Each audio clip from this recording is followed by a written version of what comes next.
This afternoon from Millennium Field in Streamwood, Illinois, on the campus of Streamwood High School, it's University of St. Francis Fighting Saints football right here as the Saints take on Judson University, the second Mid-States Football Association Midwest League game.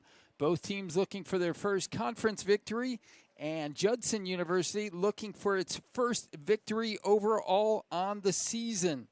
The Saints come in at 2-4 overall, 0-1 in the MSFA Midwest League, while Judson comes in at 0-7, 0-1. Your top storylines, by the way, I'm Dave Laquetta, Director of Athletics, filling in for Nick Chakis this afternoon. He's on assignment. We got him scouting next week's game against Marian University. The Knights, ranked number 8 in the nation, they're facing Olivet Nazarene. That game started at noon. Marian leading Olivet Nazarene 14-7 in the first quarter. But let's check the top storylines for this afternoon's contest. The Saints have won each of the previous 5 meetings between these two teams and have outscored the Eagles by an average margin of 47.0 to 10.8. Judson relies primarily on the pass, their passing game, with receiver Grant Alexander being the main threat. He ranks 9th in the nation in receptions. He's got 44, 10th in yards with 672, and 14th in yards per game at 96.0.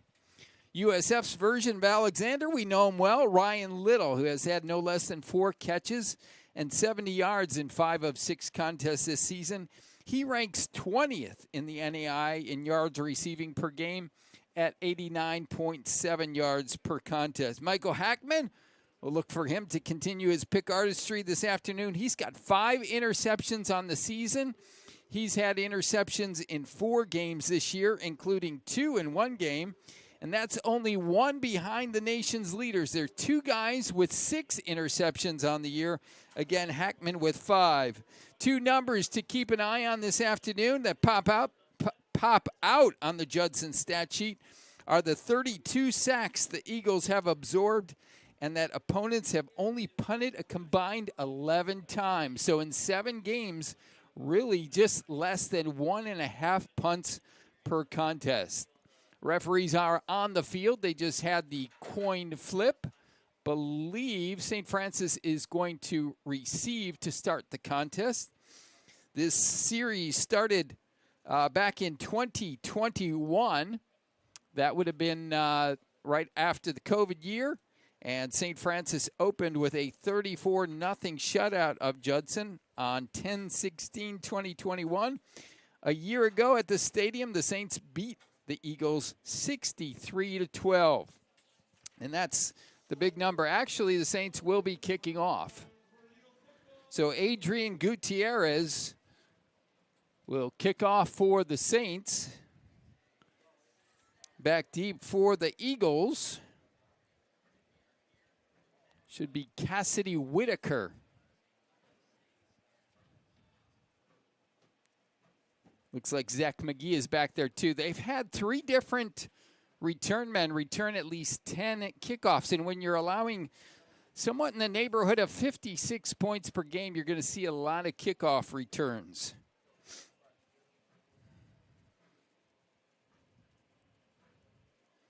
Eagles have averaged just 18.1 points per game, while the Saints have averaged 31.3. We are set for kickoff. Adrian Gutierrez with the boot. Goes back to the 10-yard line where I believe it's McGee with the return up to the 15, 25, 30. Gets past the 35 and finally tackled by the Saints there.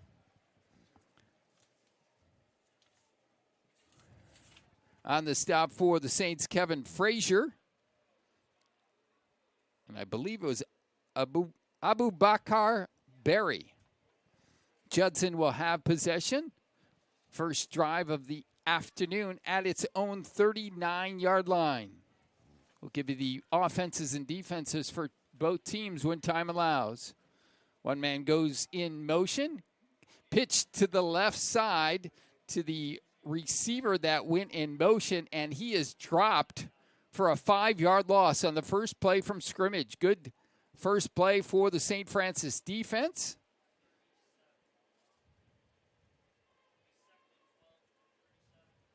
On the stop that time was the nose guard, Bryce Pollard. He comes out of the lineup, 2nd and 13 now.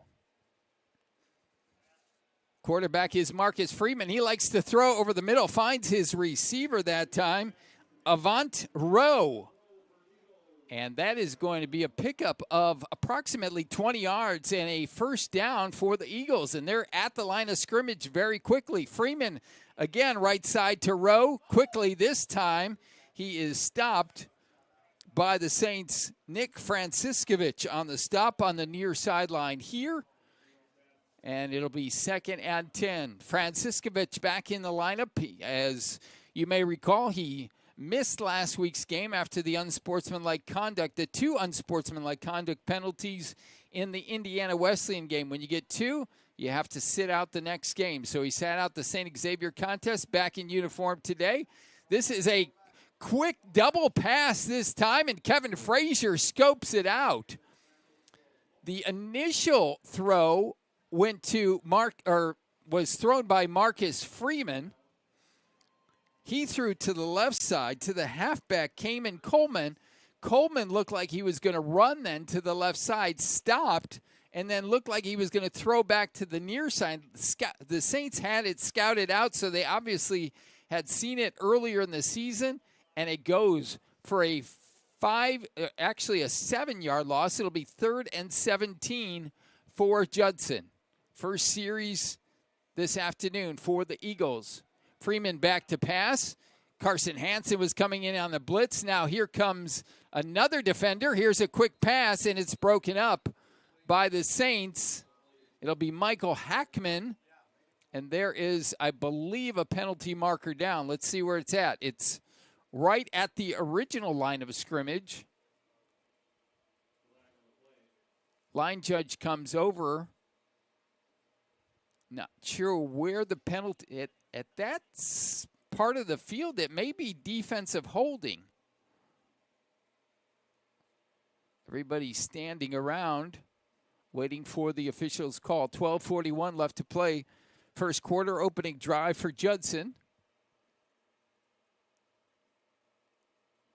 And they're going to say illegal man downfield. And I'll tell you what, he was really far downfield, because where they marked the foul was right at the original line of scrimmage, which was 7 yards behind where they had the third down play, which was at their own 48-yard line. The original line of scrimmage was the St. Francis 46. On to punt is Patrick Cleary, a freshman, having a great year, ranking in the top 10 in the nation. He almost gets that one blocked. It's a low-line drive. Connor Engstrom looked to take it, but now steps away, and the ball lands at the 5-yard line. And that's what Patrick Cleary has done all season long. Averages 41.9 yards per punt, which ranks him 6th best in the nation, and has had 14 punts inside the 20-yard line, make it 15 now. So the Saints will have their first possession at 12:32, and it'll come at their own 5-yard line. See who comes out here. Nate Mall, the starting quarterback, along with Gavin Day in the backfield. Judson has given up over 300 yards a game on the ground, so let's see if the Saints rely heavily on their running game this afternoon. Give is off to Friddle on the left side. He's got plenty of room. To the 40, 45, 50, across midfield and down at the 40-yard line. Friddle came over from the right side. Jake Friddle from the right side. He got the ball from, I believe it was Carl Butte. Nobody saw it. He comes to the near sideline, had all kinds of daylight, and picks up 55 yards on the play. Jake Friddle with just a couple carries on the season. This one obviously his biggest. He had a touchdown in either the Lawrence Tech or Madonna game. Here's now the give to Gavin Day, and he is stopped after a pickup of about 2 yards. Let's set up the St. Francis offense for you this afternoon. As we mentioned, Nathan Mall, the quarterback, the redshirt freshman. Gavin Day in the backfield. Jake Friddle, the tight end. Wide receiver Connor Engstrom on one side. Mason Hackman and Ryan Little on the other. The front five, Matt Alston, the left tackle. Peyton Norton, the left guard. Anthony Nyakowski, the center. Right guard Isaac Pula. And Athanasius Naluelazu, the right tackle. Here's a quick pass to the right side. Was a low pass, but I believe Ryan Little had it. They are calling it a completion. It'll be a pickup of 6 yards and create for a short 3rd and 2 situation for the Saints. St. Francis on the march in Judson territory at the Judson 32-yard line. Heckman to the left, Little to the right. Gavin Day in the backfield. Mall looks to throw right side. Gavin Day out of the backfield. Plenty of room. 15 and takes down another man. And he finally gets stopped at about the 12.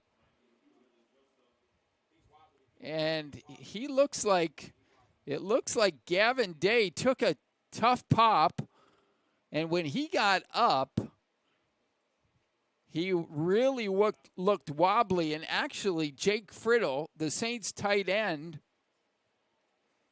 was holding him up, and now he comes to the sideline.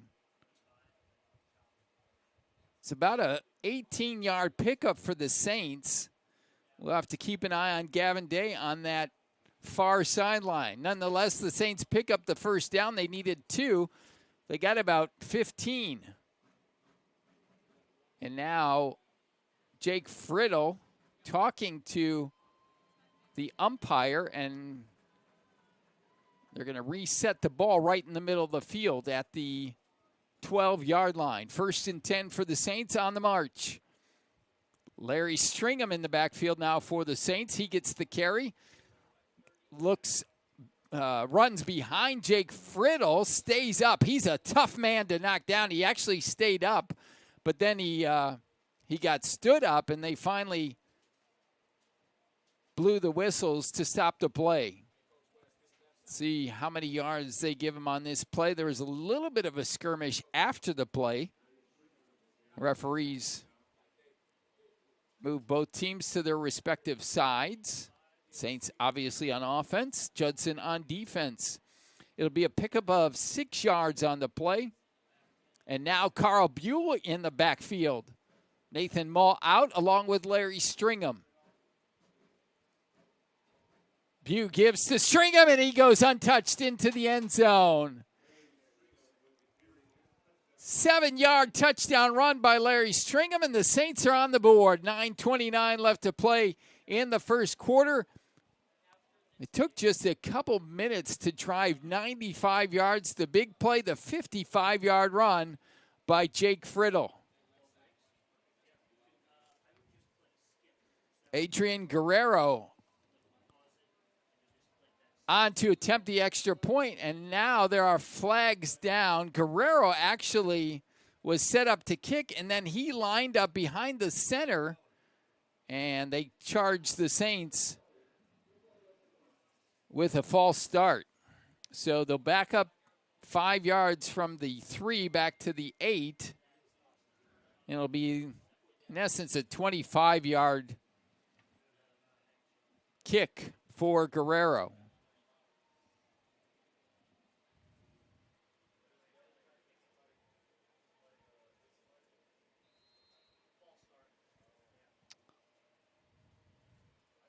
Placement down, kick is up, and it is good.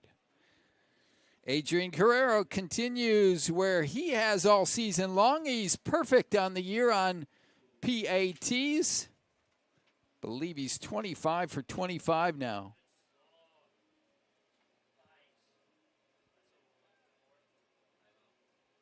Actually, 23 for 23. So Guerrero with 35 points on the year. That leads the club. Larry Stringham with his third touchdown of the season. And Adrian Guerrero comes back on to restart play at his own 35-yard line.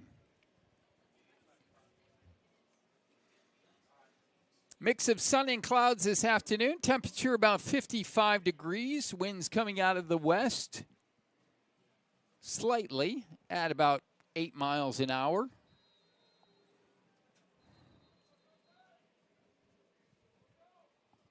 Now we got a delay. One of the back judges stopping play.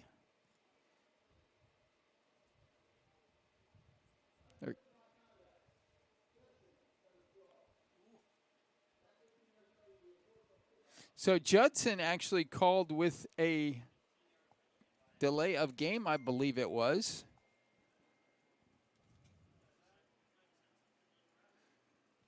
And this, actually, what do they call? Unsportsmanlike conduct? Because they are going to kick off now from the 50-yard line. And now another player from Judson comes on the field, and one Eagle checks out. So Gutierrez, yeah, they did call unsportsmanlike conduct. I have never seen that on a kickoff before.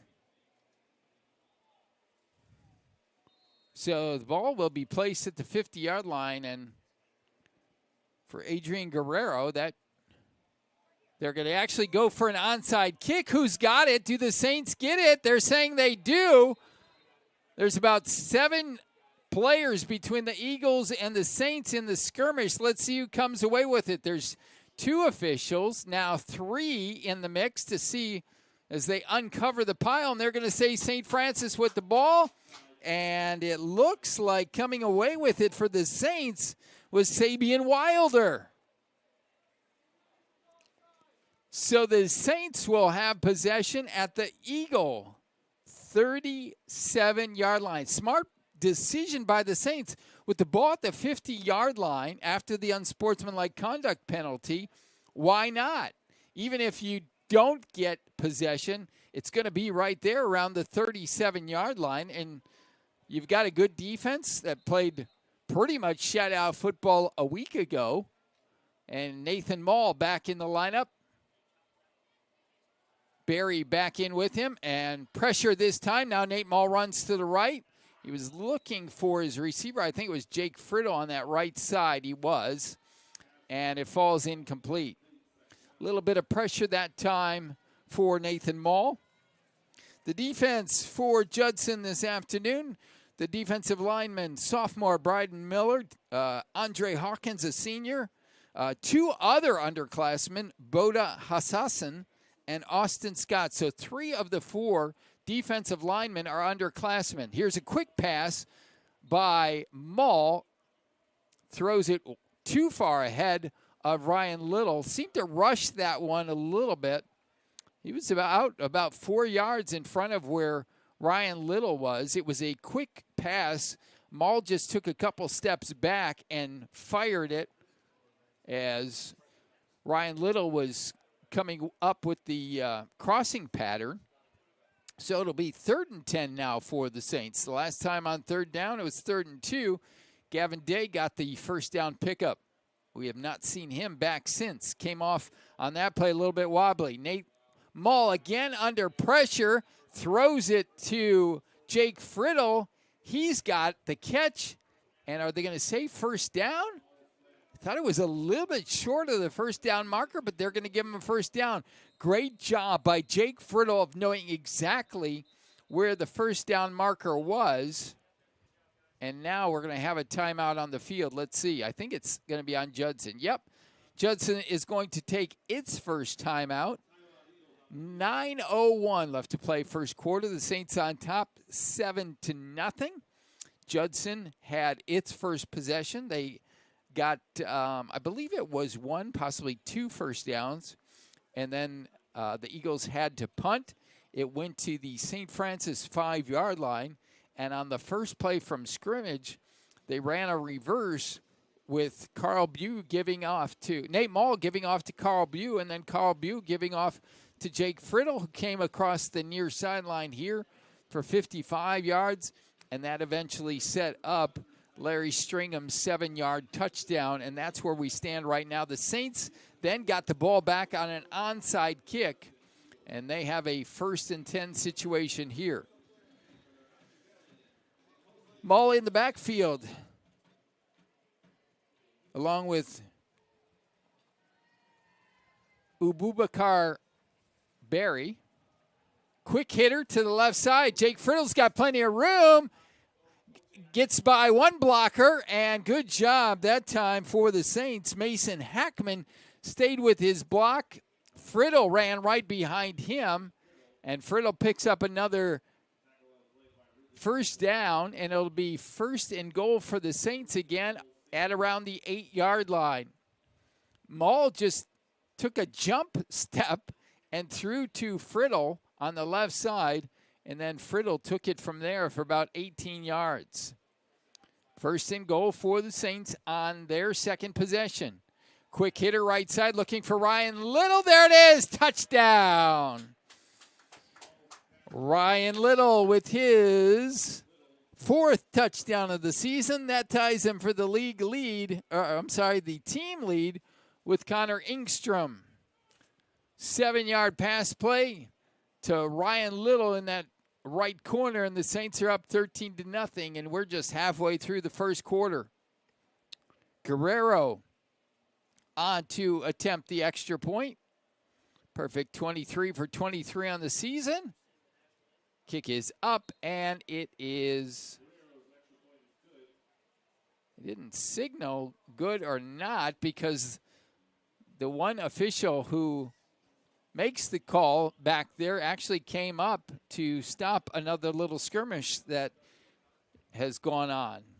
Plenty of sunshine now here at Millennium Field. We are on the campus of Streamwood High School. That is where the Judson Eagles play their home games. They practice on campus. Judson's home base is in Elgin, Illinois.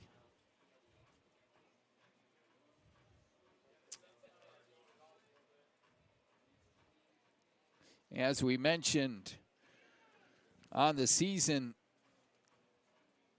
Judson allowing 56.5 points per game. 57.7 to be exact. No fewer than 53 points in its last 5 games. And they've allowed 556.5 yards per contest. The Saints will kick off from the normal 35-yard line this time. As we mentioned, they had the 15-yard penalty on Judson the last time, which placed it at the 50, and the Saints went for an onside kick. So I believe Guerrero will kick it deep this time. He does, and it is taken. Actually, the receiver lost it in the sun. It got by him and goes into the end zone for a touchback.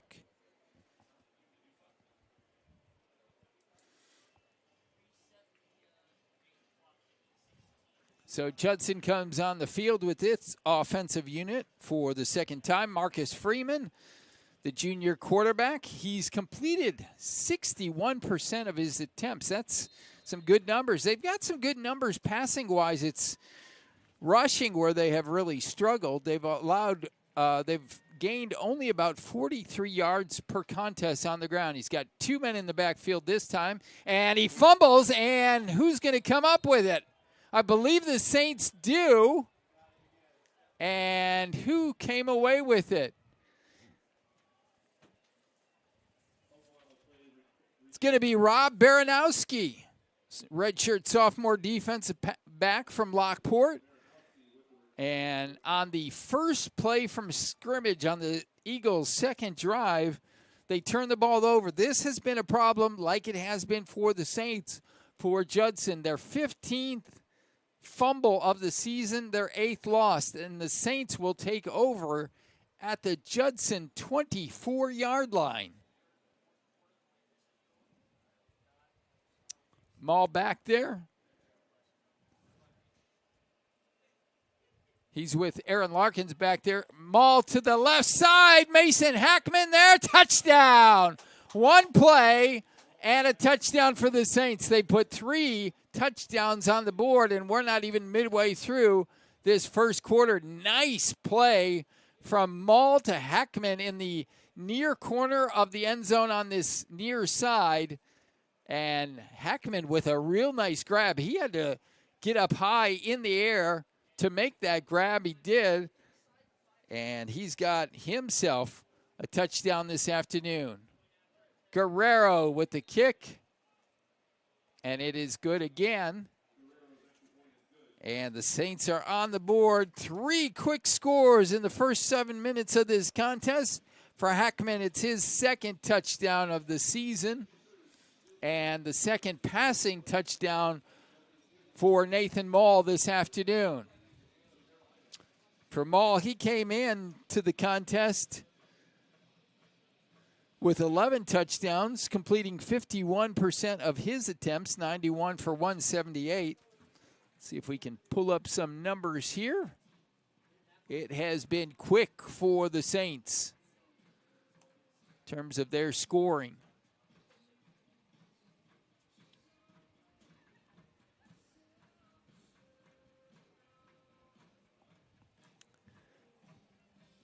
Maul so far 6 of 8 for 87 yards with the 2 scores.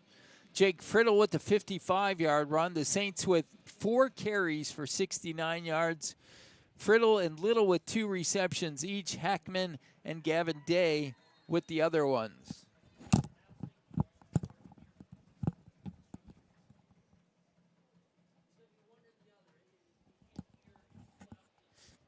And this kick goes into the end zone by Guerrero. Another touchback for him. And Judson will try to get on track here.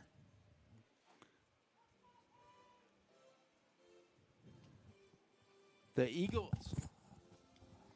Eagles had 1 first down on their opening drive. On their second drive, they fumbled on the first play. Rob Baranowski recovered, and 1 play later, Mason Hackman was in the end zone for the Saints' 3rd score of the game. Here's Freeman looking to pass. Under pressure, gets away from it, throws to the right side, and it is dropped by the receiver. His main target this afternoon has been Avant Rowe, senior number 13. He's had about 3 passes thrown his way, one of which was that first down. So it'll be 2nd and 10 here for the Eagles. Man goes in motion to the right side. The give is to him. He gets to the outside. Hackman comes up from his safety position to make the stop. And a good play by Michael Hackman. Just a 1-yard pickup. Great read by the freshman free safety for the Saints. Ranks 3rd in the nation in interceptions. He's got 5. The 2 leaders above him have 6. Be 3rd and long now for the Eagles. 3rd and 9 to be exact. 1 man in the backfield. 3 receivers to the right side. 1 to the left. And the throw is over the middle. And Nick Franciscovich put his hand up. And now we've got a penalty marker down. And that might be on the Saints. Believe it's going to be on St. Francis, number 97, Isaac Johnson. But on the play, Nick Franciscovich put his hand up. He did not see that right behind him was Nathan Shute. Shute would have had it right in his hands.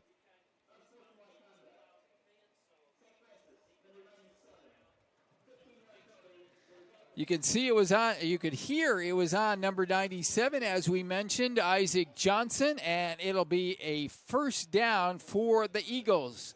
It would have been 4th down, and there have been a few skirmishes back and forth, and that is the 2nd unsportsmanlike conduct, 1 on each team now, and Judson will have a fresh set of downs at its own 41-yard line. Running play this time, and the Saints smoke it out after about a 3-yard pickup. See who's on the tackle that comes off the pile here. I believe it was Nick Franciscovich, one of the guys. Running back, I believe, was Cayman Coleman, and now we've got a false start on Judson.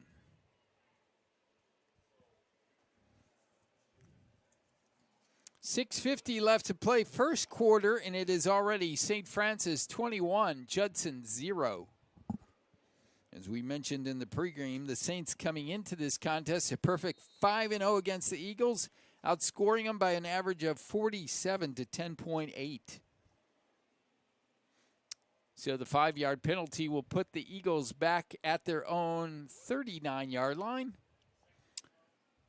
2 wide receivers split here to the right, 1 to the left, 1 man in the backfield. And now, what do we have here? Another false start, I believe. Yep, this time it's by the wide receiver that was lined up to the far left side, Zach McGee. So back-to-back penalties for Judson, and the Eagles are now back to their own 34-yard line. Second and about maybe 17, 18 yards. So definitely a passing down here for the Eagles. And we've got movement on both sides of the ball. This time it was one of the flanker backs. Yep, and that's who they're going to charge. Yep, Judson. It's going to be the tight end who was lined up off the line of scrimmage that time, Jeff Delaney, product of Hall High School in Spring, Illinois. And now it's all the way back to the 29-yard line. So 3 straight false starts by the Eagles. And it's got to drive a coach crazy as you're in week 8 and you get 3 straight false starts. Here's the second down play, a rushing attempt, and it is going to go for a sack. Nico Friesick with the sack. Nico had a great week last weekend. He had a career-high 8 tackles, including 1 tackle for loss. Checking my numbers, that might be his first sack of the season. Let's see here. Yep, his first sack of the season. Nico has come up big as of late. So it'll be 3rd and about 35, and they're going to do a running play here, and it is going to be stopped. Rob Baranowski on the tackle for the Saints. Pickup of maybe about 10 yards, but again, it was a country mile that they needed to get to the first down marker. That play started at the 19-yard line. They had to get all the way to the St. Francis 49 to pick up a first down, and instead they get about 10 yards on the running play and creates for a 4th and 24, if I'm not mistaken. Connor Ingstrom back deep for the Saints. Here is the punt, low line drive. Ingstrom's going to grab it at the 36, got a running start, but he was on the close to the near sideline, and he picks up about 3 yards on the return. So the Saints a perfect 3 for 3 on each of their possessions with 3 touchdowns. First one, Larry Stringham went untouched from 7 yards out. And then it was Ryan Little, followed by Mason Hackman with a pair of receiving touchdowns. 4:30 left to play, still plenty of time in the first quarter. The Saints, after being shut out a week ago, are on a scoring blitz this afternoon. Barry in the backfield along with Nathan Moll. Correction, that is Larkins back there. Larkins gets by 1 man and then finally turns it upfield, picks up about 2 yards.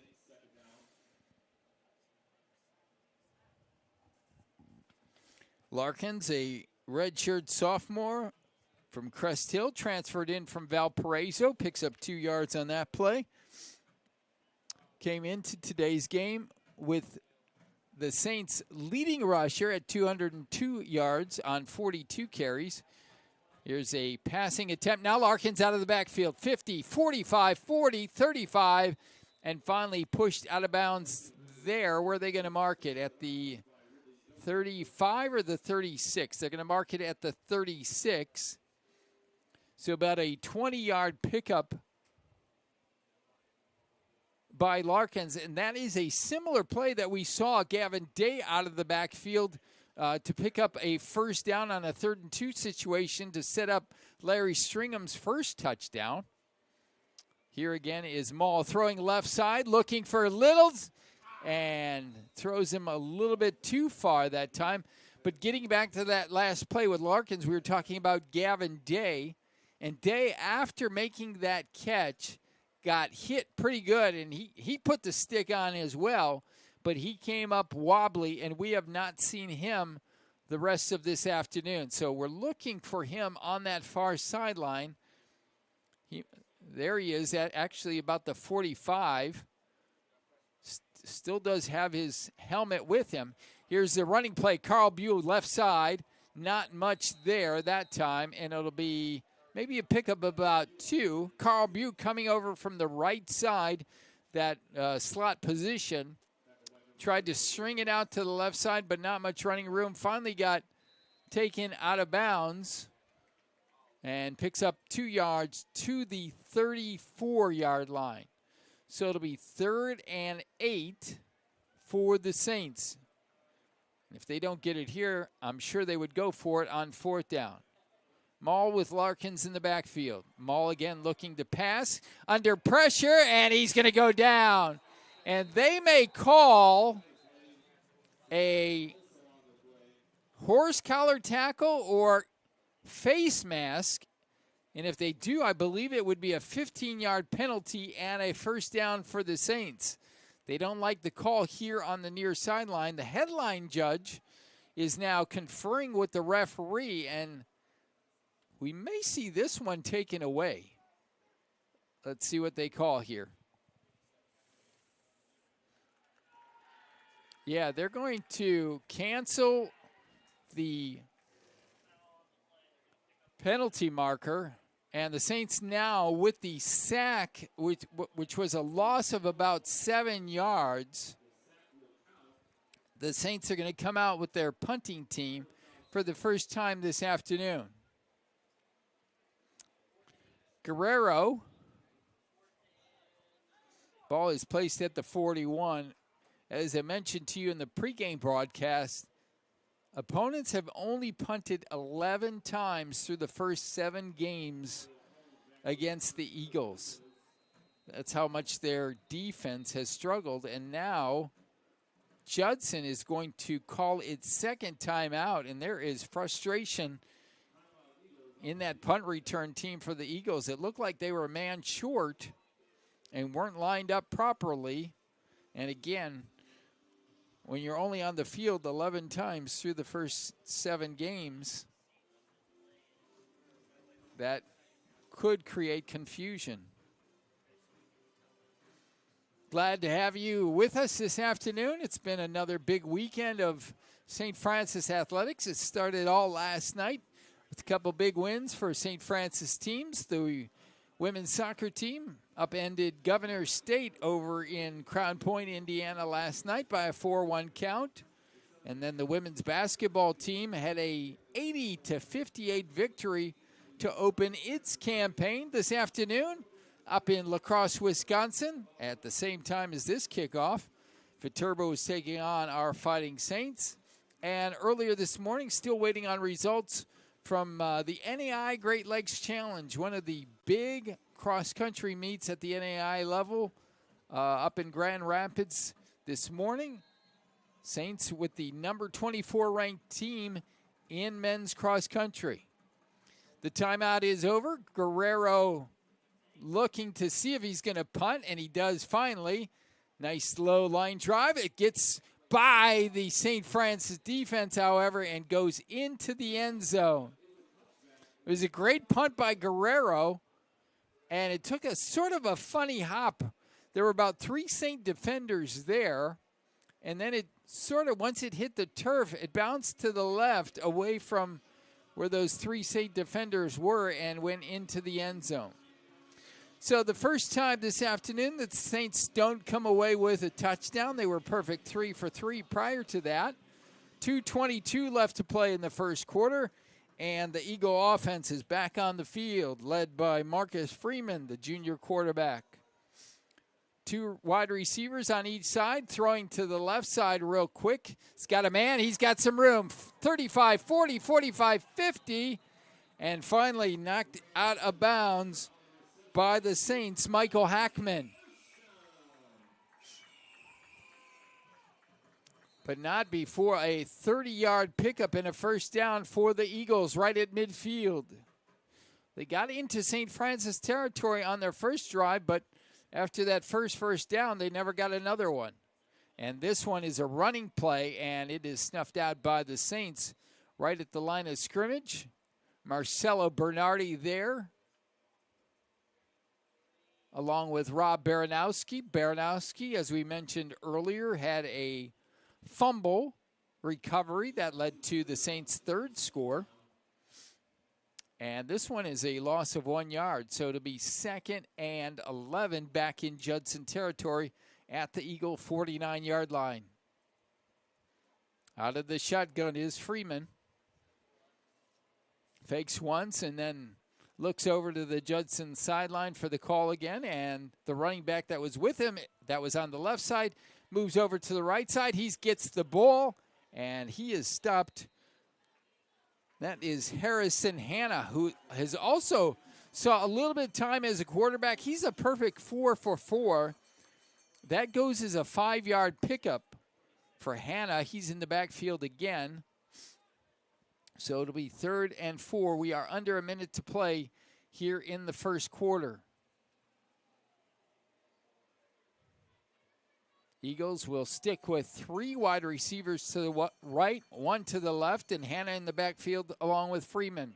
Freeman looking to pass on 3rd down, and his receiver stumbled at about the 30-yard line. No pass interference called. And it'll be 4th down for the Eagles. It looks like they're going to go for it here. Sparse crowd on this near side. Nice crowd by the St. Francis fans.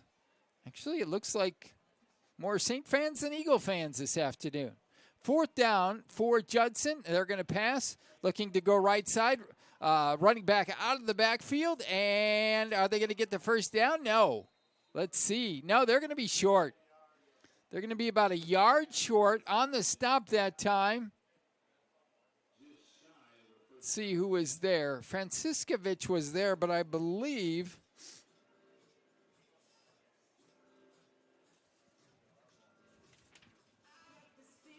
it was Ryan Bannis on the initial stop, and the Saints take over on down. So another good defensive effort by the Saints.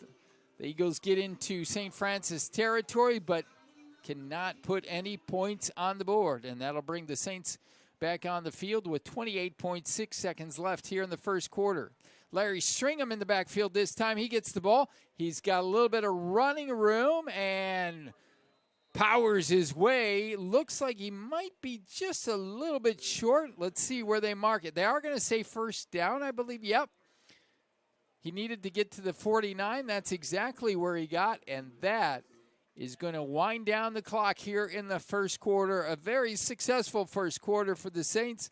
They put 21 points on the board, and that's their advantage after 1. Saints 21, Judson nothing. Let's look at some of the numbers here in the first quarter. The Saints with 10 first downs to 3 for Judson. Rushing attempts, as we mentioned, Judson struggling, trying to get some movement on the ground. They have 9 carries for a -3 yards. The Saints with 8 rushing attempts for 76. Most of those, 55 of the 76, coming from Jake Friddle on their first offensive play from scrimmage. Receiving yards, 108 for the Saints, 52 for Judson. Saints 7 of 10, that's Nathan Mall, I should say. Eagles 4 of 8. So a total of 18 plays for the Saints, 184 yards. For Judson, 17 plays, so one less and only 49 yards. So the Saints with about 135-yard advantage between the two teams. Saints averaging 10.2 yards per play, while the Eagles are at 2.8. Saints on third down, 2 of 3. The Eagles 0 for 4 and 0 for 1 on fourth down, which just happened a few minutes ago. And the Saints with just 6 minutes and 30 seconds of possession time compared to 8:02 for the Eagles.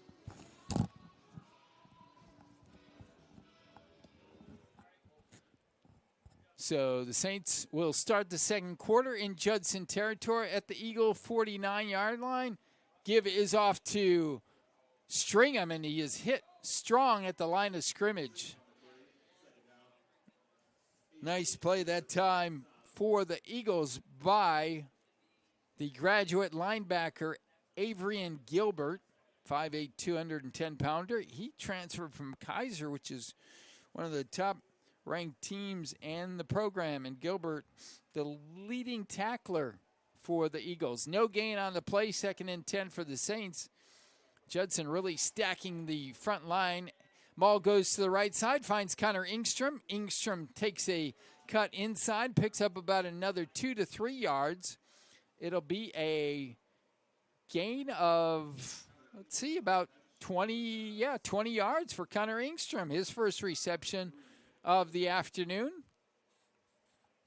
And the ball is placed at the 29-yard line. Ingstrom stays in the game along with Ryan Little. They are split wide to the left. Larry Stringham in the backfield. Give is to Stringham. He finds a little bit of a hole and picks up about 5 yards. Stringham on the season averaging 4.4 yards per carry. Carl Bew Aaron Larkin's leading in that category, 6.3. Carl Bew at 5.7. But a lot of their running is to the outside. Larry Stringham just piles straight up the middle and averages about 5 yards a carry. Maul going left side, looking for Little. He's got it! A backhanded catch and a penalty marker down on the field. And I believe this is going to be an unsportsmanlike conduct after the play. The flag did come down late. Ryan Little, as he does every week, with another acrobatic catch, and it comes at the 1-yard line. So it'll be a 28-yard pickup if it sticks, and I believe it's going to stick. See what the referee signals. And now here's another flag on the field with one of the Eagle players coming off. And we're trying to wait for the call from the official. He is talking to the head linesman about the second flag on the field. Everybody's lined up for the play, and the referee hasn't made the signal yet. Unnecessary roughness, number 78 by Judson. That's half the distance from the end of the play. Unsportsmanlike, 78, Judson. That's his first disqualification. Now, are they saying that's his first? I thought they called it on number 78 for the Eagles. That is Bryden Miller, junior defensive lineman, 6'2", 320. I believe they're calling it as his first unsportsmanlike conduct, but I thought he got charged with both penalties. Here's the 1-yard handoff up the middle, and there is another penalty marker on the field. I think this one's going to be called back as, it wasn't Stringham. Trying to think who piled into the end zone there for the Saints. Might have been, was it Jake? No, might have been Ryan Urisic. So they called the encroachment on the defense. So the touchdown stands for the Saints, and I did not see if it was Juricic or Friddle that went into the end zone. But nonetheless, the Saints have their 4th touchdown of the game, and Guerrero comes on to add the extra point. Hold is down, kick is up, and it is good. So 4 for 4, Adrian Guerrero. The Saints 4 for 5 on touchdowns on possessions. We're checking on the touchdown who it was. It was just a bunch of bodies in that interior line. Jake Friddle with the touchdown, they're saying, and that is his 2nd touchdown of the season rushing.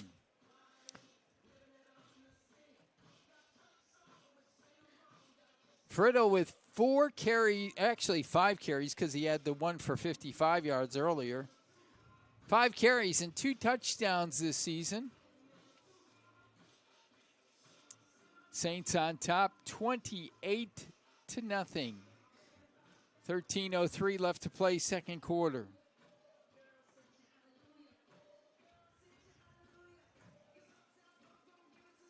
Oh, you see a lot of penalties so far on this Eagle team, and some of them are frustration penalties. The Eagles still seeking their first win of the season. They are 0-7, 0-1 in MSFA Midwest League play. The Saints looking to get back on track. After dropping their first 2 decisions, they got to 500, going with wins over Lawrence Tech and Madonna before falling at Indiana Wesleyan, and then the tough setback last week, 10-0 to their arch rival, the Cougars of St. Xavier University. Well, we have a chance. Let's see. Got a tie ball game between Olivet Nazarene and Marion as they start the 2nd half down in Bourbonnais. Guerrero with the kickoff. Low line drive, and it's taken at about the 8-yard line. Nice return to the 25, 30, 35 before the receiver is pushed out of bounds. And on the return that time was Mario Combs, senior wide receiver, transfer from Trinity International University. So the Eagles will take over at their own 36-yard line. I've only had a couple first downs. One was actually by penalty by the Saints on a late hit. So the Eagles come back out. And now there is a timeout by St. Francis. It appears as though the Saints, yes, they only had 10 players on the field. Nico Friesick now comes out. Let's set up that St. Francis defense. We really didn't get a chance. They weren't on the field all that much. The defensive line made up of Nico Friesick, Bryce Pollard, and Marcelo Bernardi. Linebackers, Rob Baranowski, Carson Hansen, Alan Richards, and Ryan Banis. And the cornerbacks, the free safeties, the strong safeties, we've got Nathan Shute, Michael Hackman, Sabian Wilder, and Xavier Gary. First timeout used by the Saints. This is the first of almost a season-ending road trip or excursion. 3 of the final 4 games for the Saints will be on the road starting this week. Saints will be at Marion next week. Again, the Knights ranked number 8 in the nation this week, as we mentioned, taking on number 19, Olivet Nazarene. Ball is placed at the 36-yard line to restart play. Almost a high snap. Freeman comes down with it and gives to his running back, the lone man in the backfield, and he is stopped right there at the line of scrimmage. Nico Friesick on the tackle, along with, is that Bernardi? Nope, let's see. Getting up off the pile is Oxen Branch.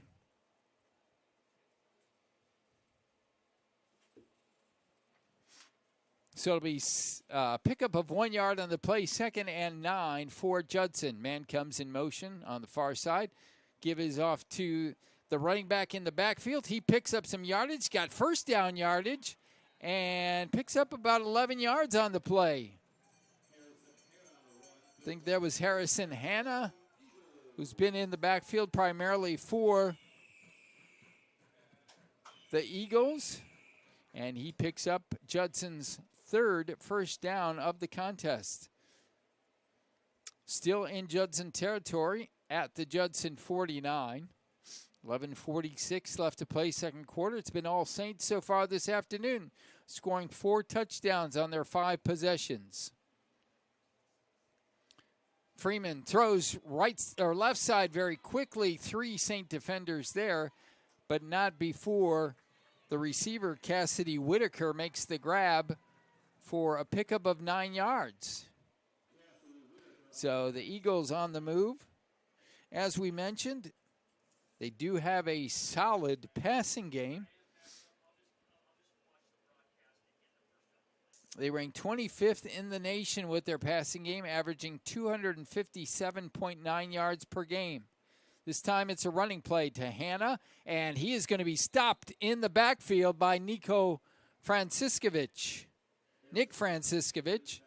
mixing him up with Nico Friesick.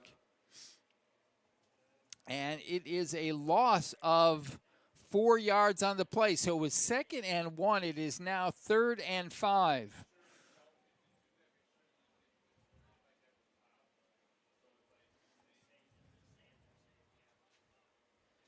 Two wide receivers to the left, 2 to the right for the Eagles. Hanna in the backfield along with Freeman. Looking to throw here, quick hitter, right side. Good coverage by the Saints. And Oxen Branch on the coverage that time for St. Francis. Perfect timing. Would have been a couple of yards short. It's going to be 4th down. The Eagles are going to go for it again. They did so last time they had the ball in St. Francis territory. And they failed to come away with the first down. Let's see what they do here. 4th and 5 at the St. Francis 46.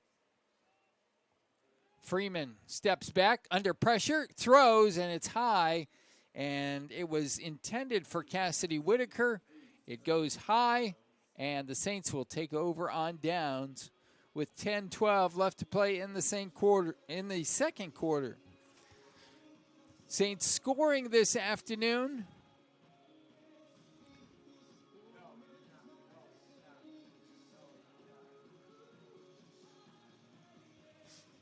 First touchdown by Larry Stringham. Then it was Ryan Little. Then it was Mason Hackman. And then it was Jake Friddle.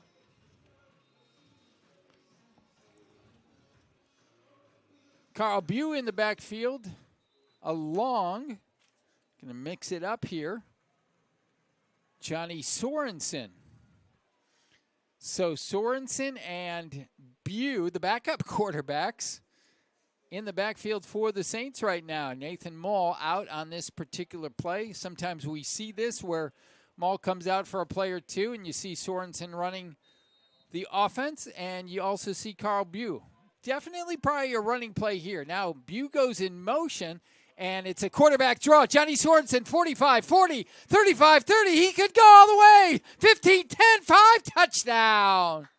Johnny Sorensen from 54 yards out, and for the second time this afternoon, the Saints score on their first play from scrimmage. Wow, that was a rocket shot right up the middle by Johnny Sorensen. They put Carl Bew in motion.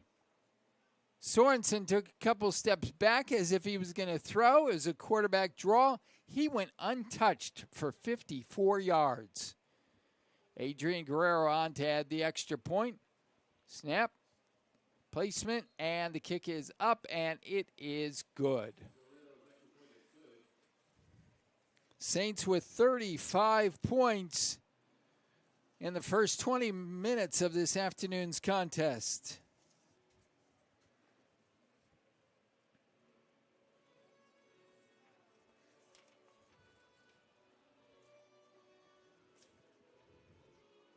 And that one was the longest touchdown of the afternoon for the Saints from 54 yards.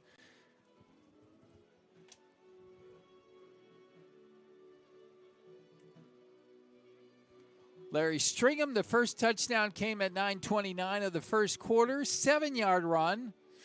Then the Maul pass complete to Ryan Little for 8 yards. Came 1 minute and 13 seconds later. 10 seconds after that, Maul completed a pass to Heckman after Rob Baranowski came away with with a fumble recovery. And then that was the first 3 touchdowns of the first quarter. Jake Friddle then ran in for a 1-yard touchdown with 13:03 left to play in the second quarter. 3 minutes later, Johnny Sorensen from 58 yards. And here's the kickoff by Guerrero, taken at about the 10-yard line. The return man taken down by Nathan Shute at the 29-yard line.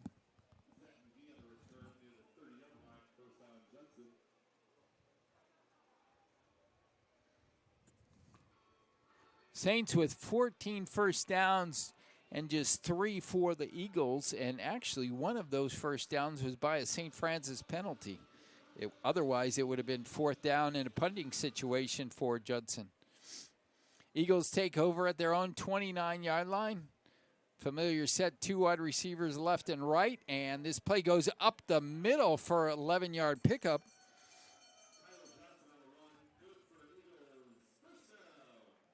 Tyler Johnson on the carry that time for the Eagles. It'll be an 11-yard pickup. Make that a 12-yard pickup and a first down. And now the Saints have an injury timeout. Kevin Frazier comes off the field limping a little bit.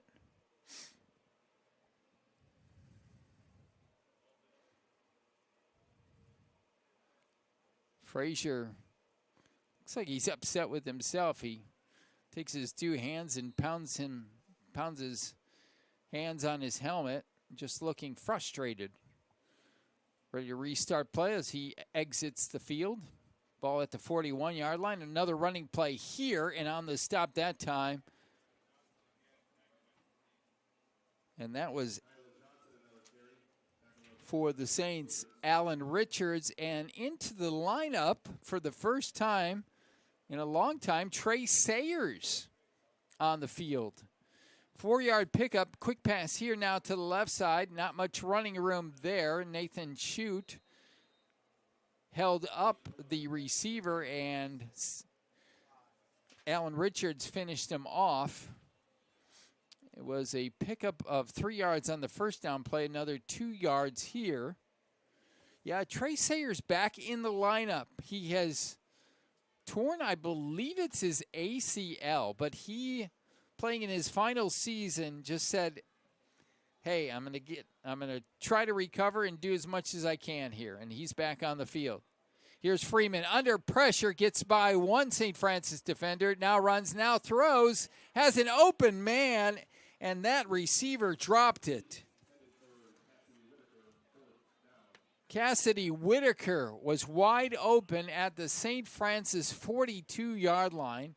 It would have been a first down by about 7 yards. He dropped it, and instead it'll be 4th down, and the Eagles will bring on their punting team. Patrick Cleary, the freshman, as we mentioned, having a great first year, 6th in the nation, averaging 41.9 yards per boot, and has, I think we said, 15 punts inside the 20, which is 7th best in the NAIA. Definitely a punting situation here. 4th and 6.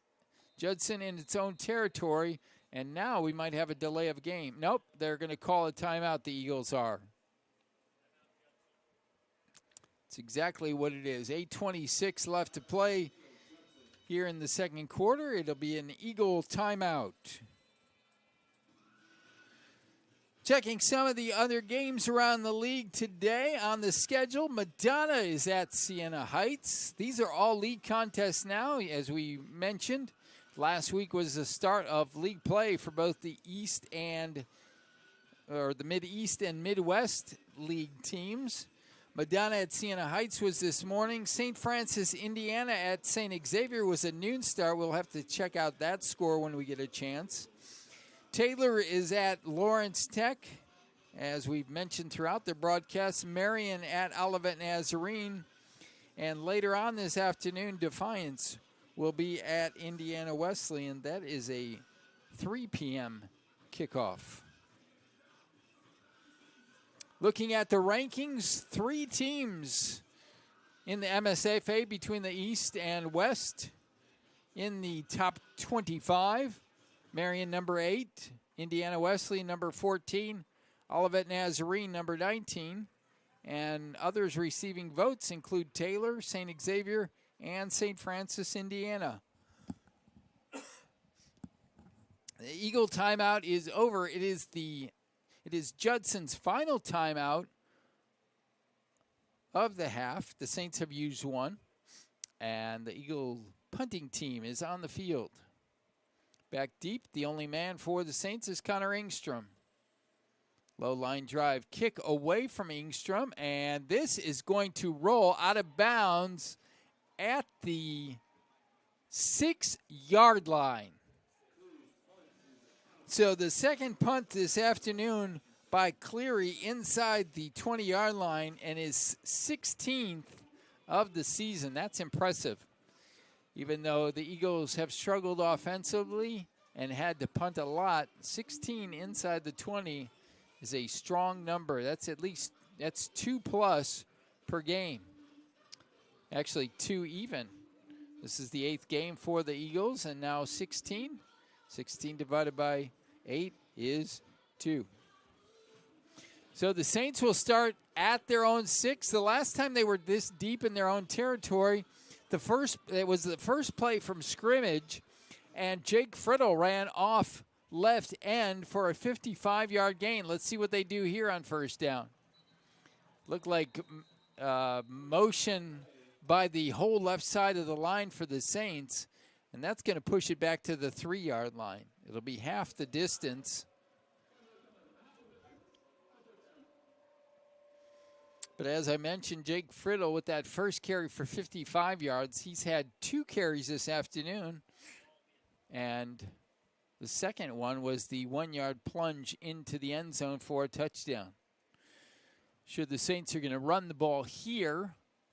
Trying to see who's in the backfield. I think it might be Barry.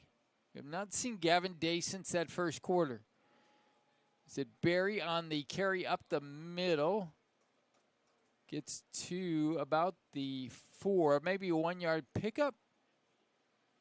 Yeah, it is Barry back there along with Nathan Mall. Johnny Sorensen was in on that play too. I believe he was set up as a wide receiver. He comes out along with Mason Hackman. Carl Buell, the only receiver to the right side. Engstrom and Little to the left. Barry in the backfield along with Mall. Again, the give to Barry. He looks to go outside. He's got some running room up to the 10, out to about the 13, maybe 14-yard line. Let's see where they mark it.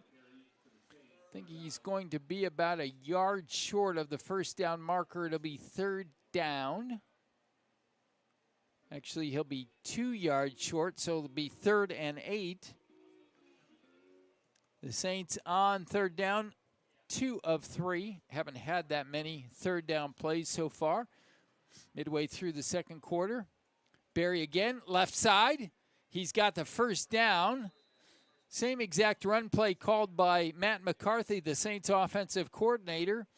This time not as many yards, but just enough for the first down. Picks up maybe 2, maybe 3, but that's all the Saints needed to move the chains. Barry stays in the lineup. Bew and Engstrom now to the right side. Little by himself to the left. Looking to throw on first down. Looking to go right side. Engstrom, does he make the catch? Now they're going to say maybe an interception. Let's see what the official says. Side judge here is talking to the line judge. And we were blocked out of the play. It was a one-on-one battle. I believe Engstrom came down with it initially when he had it in the air, And then by the time he reached the ground, the Eagle defender pulled it away from him. Like I said, it was hard for us to see up here. It was in front of the Judson Eagle bench, and obviously we could not see, but it looked like Ingstrom had it initially and might have been taken away by the Judson defender that time. So the Eagles will have their best field position of the afternoon at the St. Francis 36 with 6.5 minutes left to play. Quick hitter to the right side, and Nick Franciscovich is right there to make the stop on the defender that time. Believe it was Avant Rowe on the reception that time for the Eagles. It'll actually go for a 2-yard loss. So great play by Franciscovich coming off of his 1-game suspension.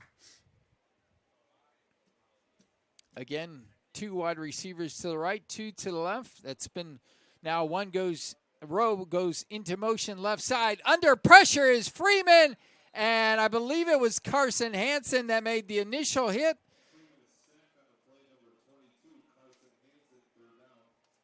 Was Hansen initially, and then I think, is it not Will Brandow, Matt Source was there as well, and that one will go for an 8-yard loss now. So the Eagles with excellent field position at the St. Francis 36 to start. The Eagles are now back at their own 44, or back at the St. Francis 44, 3rd and 8. Freeman to throw. He's got some pressure. Throws deep, looking for his man. He's going to be out of bounds. Heckman and Ryan Bennis on the coverage. It's a good throw, but just about a yard out of bounds. It'll be 4th down, and I believe the Eagles are going to come and punt again. St. Francis coaching staff just to our right here in the broadcast booth, and they are saying keep an eye on the fake. It is at the St. Francis 44. Cleary the punter, and he does get it away. This one is going to be inside the 20 as well. Does it go into the end zone? No. It is stopped at the 1-yard line. Another super punt by Patrick Cleary. He has done a number throughout the season and this afternoon. He's had 1 punt at the 5, 1 at the 6, and now this one at the 1-yard line. Saints did get 1 touchdown out of it, and they've had 5 this afternoon. Just under 5 minutes left to play in the second quarter, 4:58 to be exact. 35-0. St. Francis pitching the shutout this afternoon. Larkins will be in the backfield, and along with Maul. Maul actually going to be under center this time. We don't see that very often. And goes to the right side, followed by the right guard. The Eagle bench was calling for a fumble, and one of the linebackers came up with the ball, but they're saying Maul was down. Let's see where they give him to. They're going to give him 1 yard on the play. They're asking to run the clock. Now they do. So it'll be actually 2 yards on the play. It'll be 2nd and 8. Maul out of the shotgun this time. Give is to Larkin. Larkin goes right up the middle, and he gets to about the 5-yard line. So another pickup of 2, and it'll be 3rd and 6 for the Saints, who are 2 of 4 on 3rd down. Saints went to a throwing situation on this down last time. That was with Connor Engstrom, and it was intercepted. Maul again going right side, looking for Hackman this time, and he was out of bounds. Good call by the headlines judge on the near side, and the Saints will have to punt. I believe this is the second time Guerrero will come on to punt for the Saints. And he will be back on the end line here as the Saints go 3 and out for the second time. First time this afternoon. Last time they did get a first down before the interception. And it looks like we might not have enough, the Saints might not have enough players on the field. They are going to take a timeout, and they waited until the play clock got down to 1 second. 3:58 left to play here in the second quarter. It's been all St. Francis this afternoon. Touchdowns by 5 different players.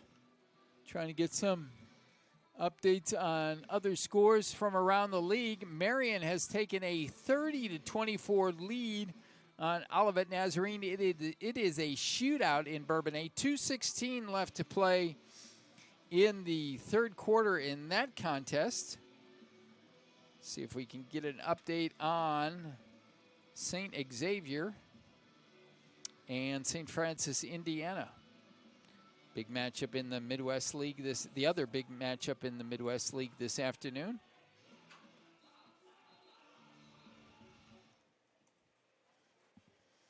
Saints come back on the field, as do the Eagles.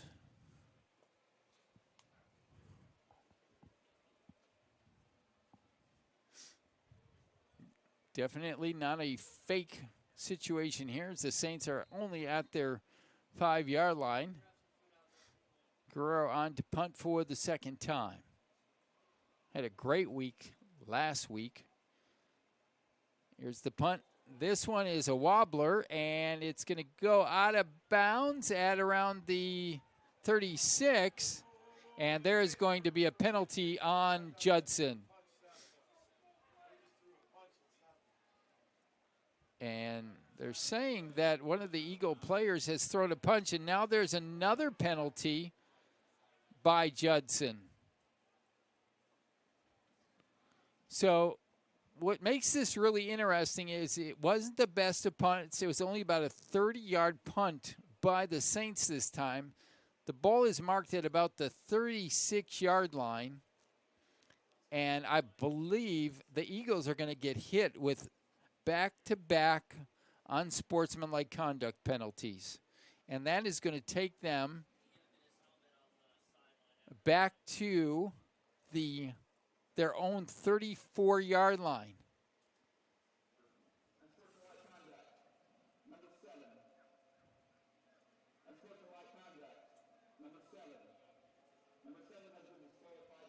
So number 7 for the Eagles. As we mentioned earlier in the broadcast, we thought number 78 had a couple unsportsmanlike conducts. That was not the case. I believe they've got 2 number 7s. One's a defensive back, one's a running back. So I'm not sure if it was Harrison Hanna, who's the offensive number 7, or Bryce Ford. It's probably Bryce Ford, the defensive back, and he is going to be led off the field as he has to leave the stadium. And like I mentioned, this ball is going to go back to the Judson 34-yard line.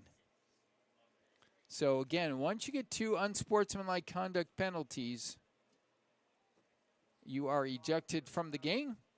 St. Francis knows that rule all too well after 2 weeks ago when the Saints took on Indiana Wesleyan, and Nick Franciscovich was hit with back-to-back unsportsmanlike conduct calls. So the Eagles will have the ball at their own 34-yard line.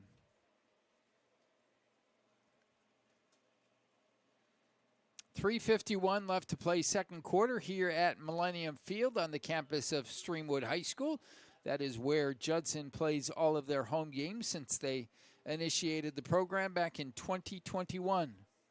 Running play this time, it is Harrison Hanna.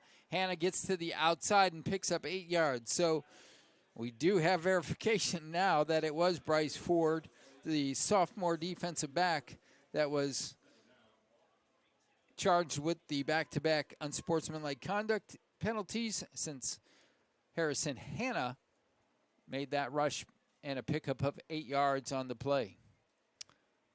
So 2nd and 2 for the Eagles at their own 42-yard line.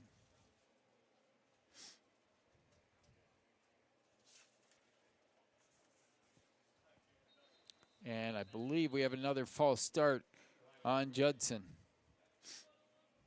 It'll be the either 4th or 5th false start by the Eagles this afternoon. And as we mentioned earlier, you know, when you're in week 8, to have even more than one false start in a game is not acceptable. And the Eagles have had at least 4. So it'll be now 2nd and 7 instead of 2nd and 2. It'll be 35 yards and penalties on this drive. Back to pass is Freeman. He's got a man open left side, and making the catch for the Eagles in St. Francis territory is Zach McGee. McGee, one of the main threats for this Eagle team, and now there is a penalty marker down, and it might be holding on the Eagles. Actually, for the 2nd time, an ineligible receiver downfield. So a flurry of mistakes by the Eagles this afternoon, and that will wipe out probably right around a 30-yard reception by Zach McGee. And again, the Eagles moving in reverse. It was 2nd and 2, then it was 2nd and 7, and now it's 2nd and 12. 2:34 left to play in the first half. And now St. Francis calls timeout before the play. 2nd timeout for the Saints this afternoon. The Eagles have used up all of theirs. Gives us an opportunity to check what else is going on around the league. And let's check that St. Xavier, St. Francis, Indiana contest, which was a noon kickoff.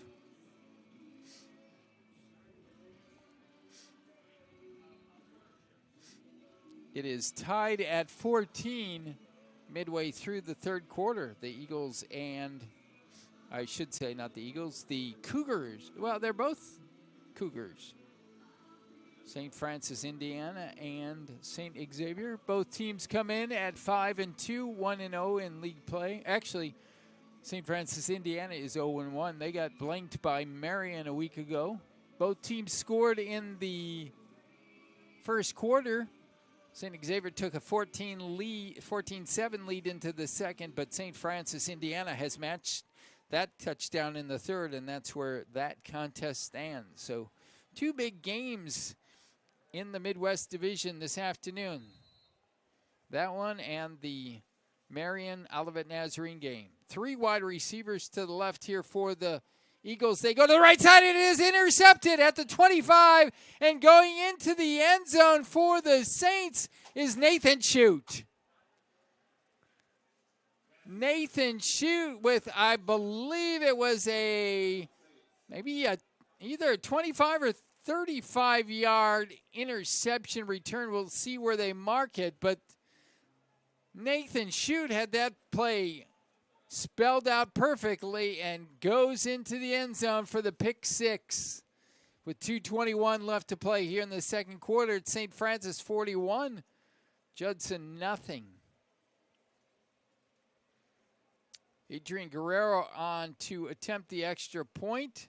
Late man on for the Eagles. They get a penalty here, but that one should be good. It's against the Eagles. It's going to be declined, and the Saints are going to put their 42nd point of the half on the field.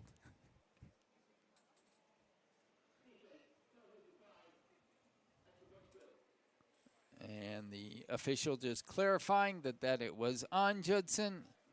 And the Eagles trail 42-0.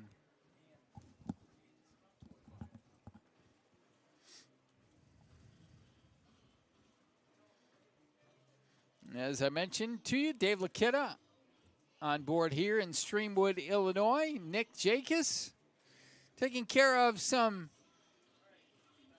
father responsibilities, working with his son Max this afternoon. They've got some basketball games, and family comes first. Very important in the Jacobs family, as well as many families.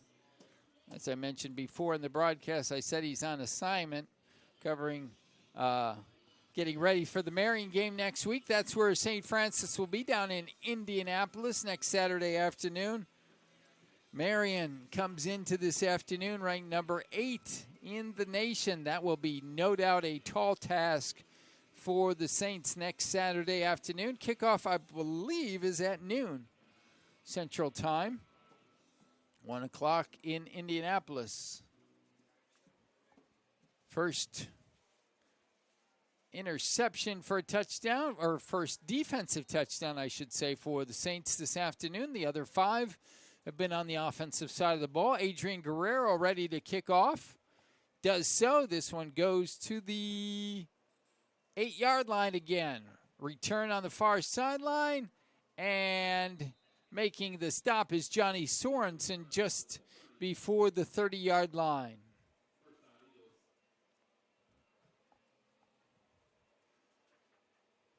Two minutes, 14 seconds left to play in the first half. It has been all St. Francis this afternoon. We get a chance at the break. We will look over the numbers.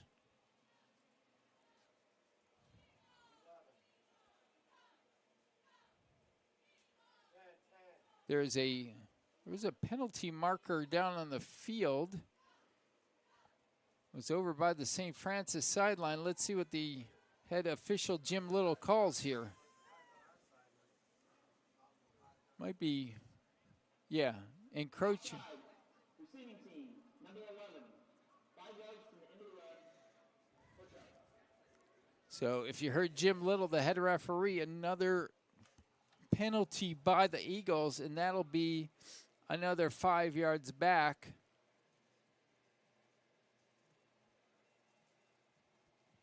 Trying to look at the penalties this afternoon. 9 penalties for 70 yards for the Eagles.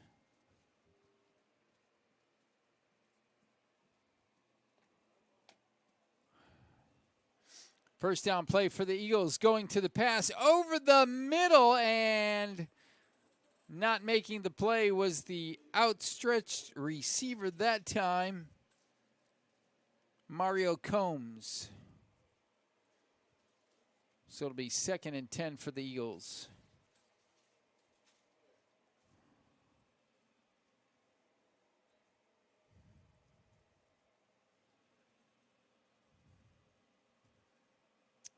Second down play, another passing down. Quick hitter over the middle is for the Eagles. He's got some running room to the 35 and finally pushed out of bounds by Michael Hackman at the Judson 38 on the reception. That time was Grant Alexander.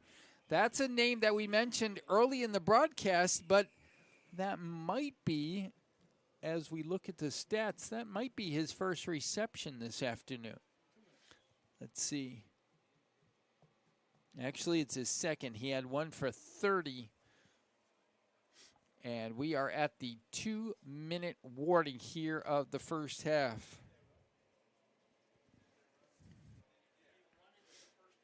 As we mentioned, coming into this Week 8, Judson looking for its first victory of the season. The Eagles have allowed 57.7 points per game and no fewer than 53 in their last 5 contests. They've given up 42 so far. They've allowed over 300 yards passing, or 300 yards on the ground per game, and another 251.9 through the air for 556. The Saints have not had that many yards, but they have been able to get quick touchdowns because of great field position, especially the one after the onside kick. Here's Freeman. Under pressure, throws to the left side. That one's going to go out of bounds. He had Carson Hansen, Marcelo Bernardi, and Damon Baniszewski pressuring him that time, and he just threw it out of bounds to the near sideline. 2nd and 10 for Freeman and the Eagles. This time it's a running play up the middle and tripped up that time. Carson Hansen tripped up the running back that time. It was Tyler Johnson, and if Hansen doesn't get him, probably going to be a first down for the Eagles. Instead, it'll be 3rd and 4. Again, 2 wide receivers on each side for the Eagles. Give is off up the middle again, and this time it's Nick Franciscovich stopping Tyler Johnson. It was about a 1-yard pickup that time. It'll be 4th and 2 for the Eagles here with just over a minute left to play. 70 seconds to be exact. Let's see what the Eagles do on the 4th down play. They've got one man back in the backfield again. Freeman looking to pass. Quick hitter. It's got his man and the first down. Trey Sayers makes the stop. Cade Coleman with the reception. First down for the Eagles in St. Francis territory. They get to the line of scrimmage quickly. Throws to the left side, and I believe it's a good catch on the near sideline. That time it was Cade Coleman again. So the Eagles moving the ball quickly here at the St. Francis 37-yard line with just under 50 seconds left to play. Clock stops out as the receiver went out of bounds, 49.6 to be exact. Freeman rushing, throwing to the right side. This time he's got Coleman again. And reminder, the Eagles do not have any timeouts left. This ball is at the St. Francis 29-yard line, 2nd and 3. As the Eagles get to the line of scrimmage quickly. Freeman looking to throw, still looking, now runs, and he's going to be stopped by Nico Friesick. After a pickup about 1, it'll be 3rd and 1, 20 seconds left. They're going to have to ground the ball here. Nope, they're going to run it, and they pick up a first down, and the clock should start right away after the first down markers are set. The referee signals 12 seconds left, and now they down the ball. We thought they were going to down it on 3rd and 1, but the quarterback, Freeman, took it for a quarterback sneak. I think it caught the Saints off guard a little bit, but one of the linebackers, I did not see exactly who it was.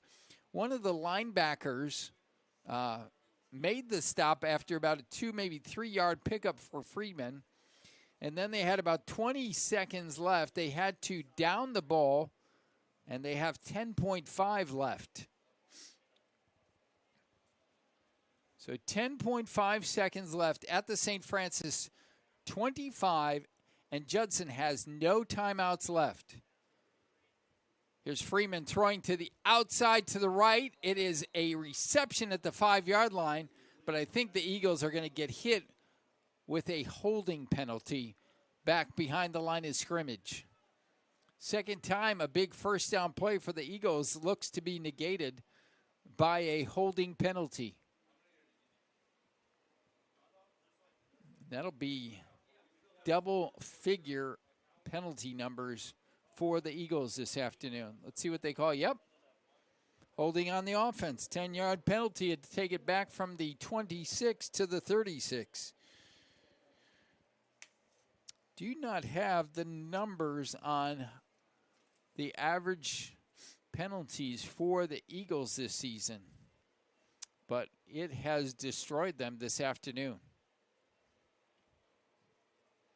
Ball will be placed back at the 35-yard line now with 5.2 seconds left. So Freeman's going to have to go to the end zone here if he's going to try to get points before the end of the first half. And he is going to be sacked initially by Banis, I believe, and finished off by Nico Friesick. Or was it Hansen? It was Hansen. Hansen and Friesick, 1-2 punch.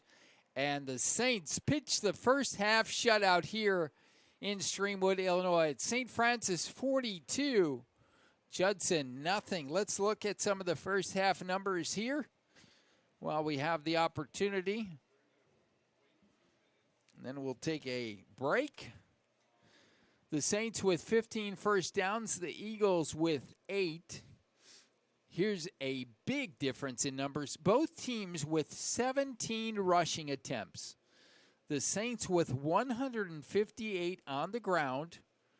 The Eagles with just 19. So the Saints averaging 9.3 yards per rush. Again, the two big gains, 55-yard run by Jake Friddle, and I think the 58-yard touchdown by Johnny Sorensen. The Eagles averaging just 1.1 yards per rush. Receiving, the Saints with 152 off 9 receptions, 16.9 better than their average, which ranks them in the top 20. And the Eagles with 90 yards receiving with 10 receptions, 9.0 average. Nathan Mull on the afternoon, 9 for 14 completions, the 1 interception. The Eagles 10 of 21, also with 1 interception. The Saints with 7 less plays, but 201 more yards, 310 to 109 for the Saints. Saints averaging 10 yards per play. That's a great number when you have to pick up a first down. That a first down is only 10 yards needed. The Eagles at 2.87. Let's see what else we have here. Saints doing a great job penalty-wise, just 2 for 18. One was the unsportsmanlike conduct that led to one of the Eagles' first downs. The Eagles, 11 penalties for 85 yards. The Saints also 6 minutes of less possession time. 12:02 for the Saints, 17:58 for the Eagles. The Eagles 0 for 7 on third down, 1 of 3 on fourth down, while the Saints are 3 of 5 on third down. Individual leaders for the Saints. Again, as we mentioned, Nathan Mull, 9 of 14 for 64.3 completion percentage, 152 yards, the 2 touchdowns. 6 different receivers for the Saints. Ryan Little leading the way with 3 receptions for 38 yards and 1 touchdown. Jake Friddle with a pair for 29. Mason Hackman had the 1 reception for 24 yards and the 1 touchdown. On the ground, Larry Stringham, 5 carries for 26 yards. Johnny Sorensen, the 1 carry for 58 yards. Jake Friddle, 2 for 56, including 1 touchdown. For the Eagles, if we can pull them up. For the Eagles, Freeman, 10 of 21. 47.6%. As a reminder, he came in completing 61% of his passes. He's been sacked 3 times this afternoon. Alexander, the main threat, who came in, ranked among the top 20 in 3 offensive receiving categories. Just 2 receptions for 43 yards. Coleman, who caught a couple of passes on that last drive, 4 receptions for 27 now. And just 3 running backs with positive yardage. 3 with positive, 3 with negative. Johnson, 6 carries for 33 yards. Hannah, 3 carries for 7. And Coleman, 1 for 1. The other 3 rushers, -1 yards, -2 yards, and -19 yards. And that is why you have a difference of 42-0 in favor of the Saints. So we will take about a 10-minute break here, settle in for halftime, and we'll be back for the second half here on the campus of Streamwood High School in Streamwood, Illinois. Dave Laquetta signing off for the next 10 minutes. Take a halftime break here. We'll be back to bring you the second half action of the Saints and Judson University.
Back here in Streamwood, Illinois, on the campus of Streamwood High School, home to Judson University football. It has been all St. Francis this afternoon through the first 30 minutes of MSFA Midwest League play. Dave Laquetta flying solo. I have a production assistant this afternoon, Kimball Burrich. Nick Jacobs is on family duty today. So he will be back with us next week, and that will be Marian University. Marian, right now, we got some good ball games going on in the MSFA Midwest League this afternoon. 2 minutes left to go down in Bourbonnais. It is Marian 44, Olivet Nazarene 36. And over on the south side of Chicago, St. Xavier and St. Francis, Indiana are tied at 21. Here, as we mentioned, all St. Francis 42-0. Let's look at the scoring real quick for the Saints before they come out with their return team. They scored on their opening drive. It was a 6-play, 95-yard drive set up by Jake Friddle's 55-yard touchdown run. Larry Stringham, a 7-yard touchdown. Nathan Mall then, about a minute and 13 seconds later, following an onside kick that the Saints got back.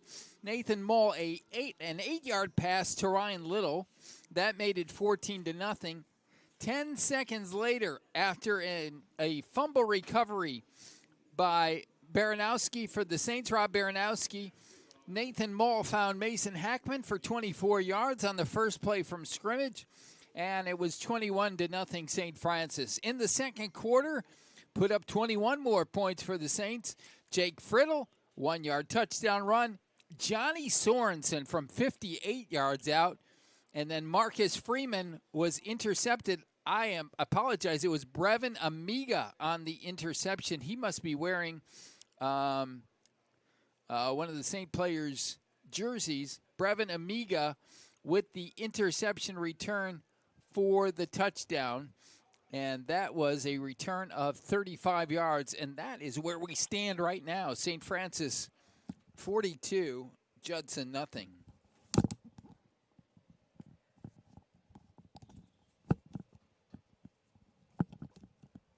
Saints will have the ball to start the second half. It is a short kick taken at the 30-yard line by Larry Stringham, and he powers his way across the 40 where he's finally stopped, but he put a hit on somebody at about the 35 and picked up another 6 yards, and they finally blow the play dead at the St. Francis 41-yard line.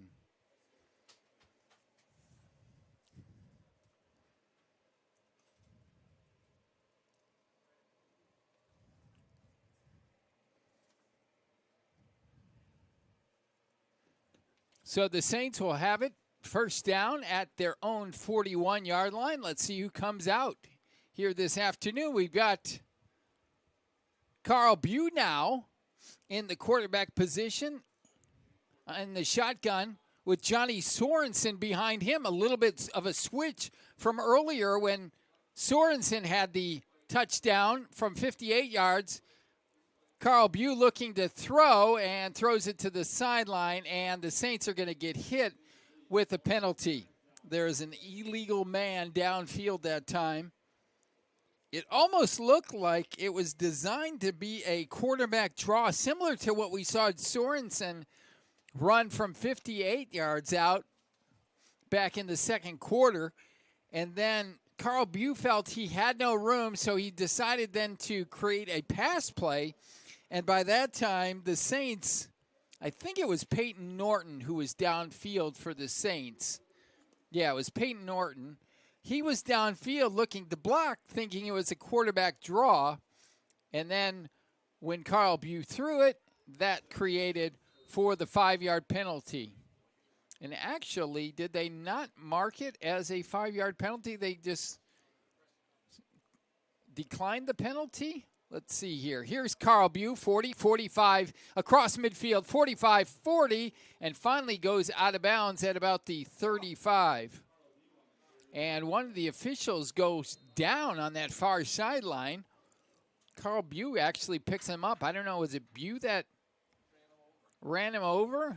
I thought the play was ended, but then when I looked back up, the side judge had fallen, and he's joking around with the far sideline of St. Francis right now. But nonetheless, Carl Bew goes out of bounds at the 38. It's a first down play for the Saints. Here comes Bew again over the middle, 30, 25, 20. But there are 2 penalty markers back at the line of scrimmage. I think the Saints are going to be hit with a holding penalty here.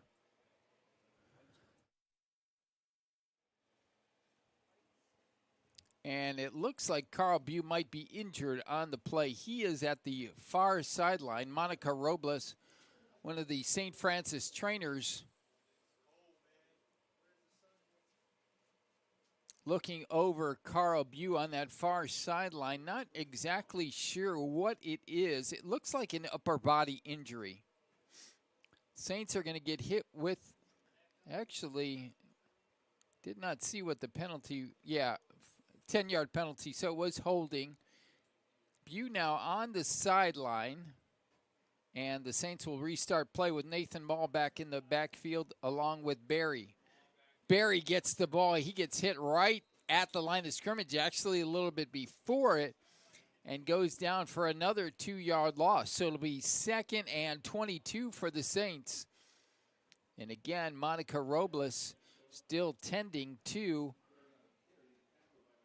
Carl Bew along that far sideline. 2nd and 22, probably a passing down for the Saints. That's exactly what it is. Mall looking to go over the middle. Got Connor Engstrom. He gets popped, but he gets the first down. He gets up quickly, makes the first down signal, and the Saints pick up 22 yards, exactly what they needed for the first down. It'll be first down at the Eagle 27-yard line.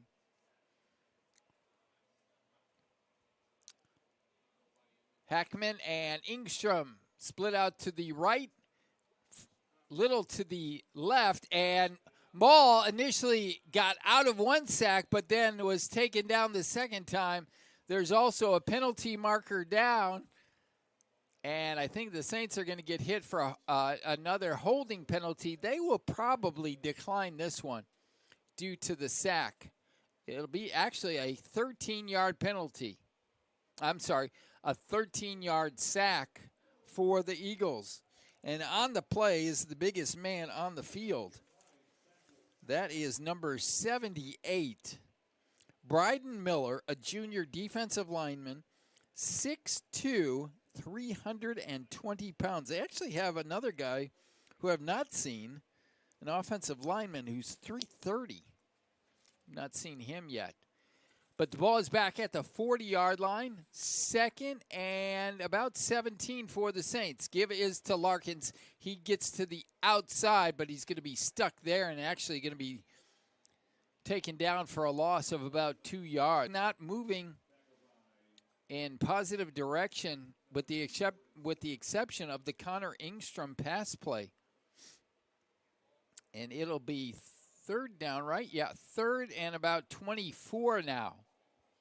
So again, more than likely a passing situation for the Saints here. They have, again, Engstrom and Hackman to the right, Little to the left. See what they go. Looking to the right. And now it's a screen and almost intercepted. Believe on the knockdown of the play was Andre Hawkins, a senior defensive lineman. He's 6'3". And Nathan Mall is 5'10". So put his hand up as it was a screen pass over the middle. Did not go, and it'll be 4th down for the Saints. And Guerrero is going to come on to punt for the 3rd time this afternoon for the Saints. Back deep is Mario Combs for the Eagles. He's at about his own 5-yard line.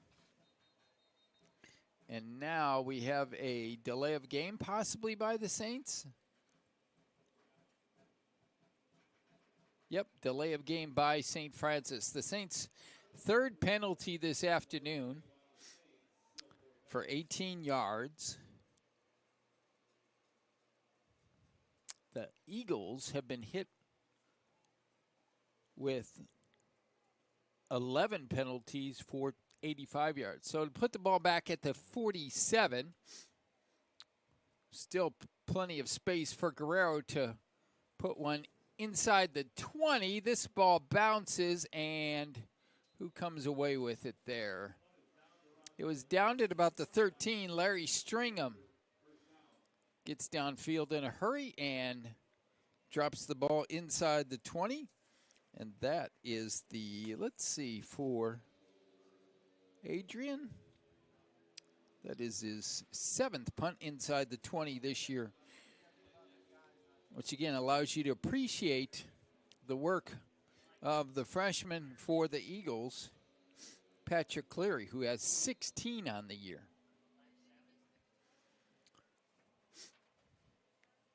Eagles out of the shotgun as they have been all afternoon. Marcus Freeman quickly to the right side.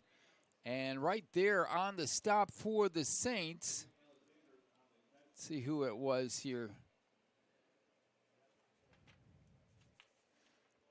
Believe it was Xavier Gary. Gary had an interception last week for the Saints to stop a St. Xavier drive after the Cougars went up 7-0. He got the pickoff right at the 1-yard line. Here's Freeman again under pressure. Now he's going to run.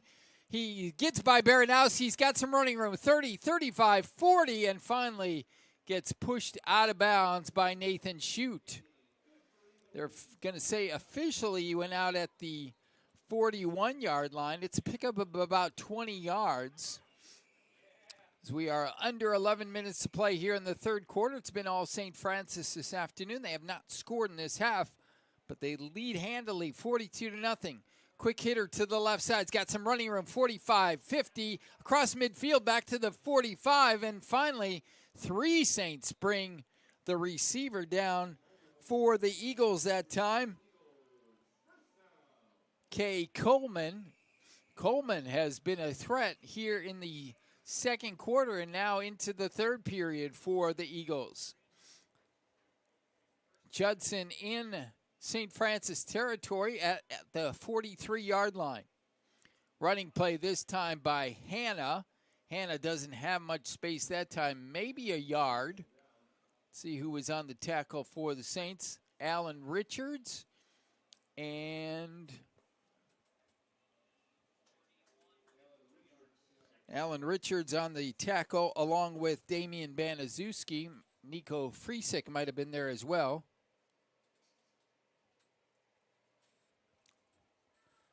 So it'll be a pickup of, they do give him 2 yards. It'll be 2nd and 8 for the Eagles. Here's Hannah again. Nothing right at the line of scrimmage.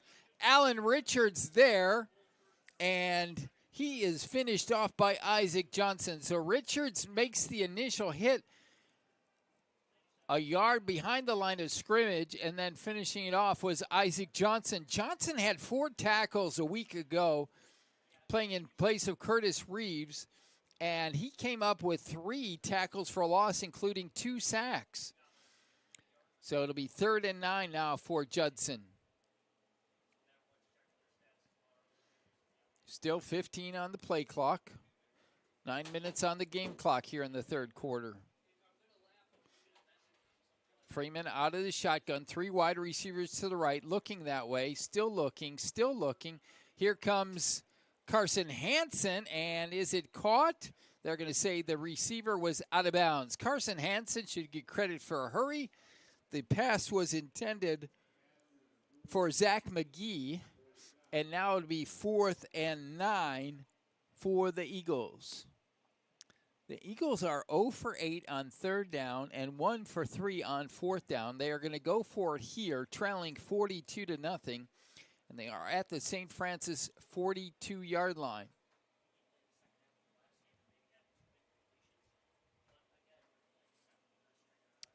Freeman has been out of the shotgun all afternoon, does so again here. Now looks maybe to run. I don't think he's going to have enough room to get to that first down marker. Carson Hansen runs him out of bounds at the 36-yard line. He needed to get to the 29, so the Saints, the Eagles, will turn the ball over on downs, and the St. Francis offense will come back on the field with 8:36 left to play in the third quarter.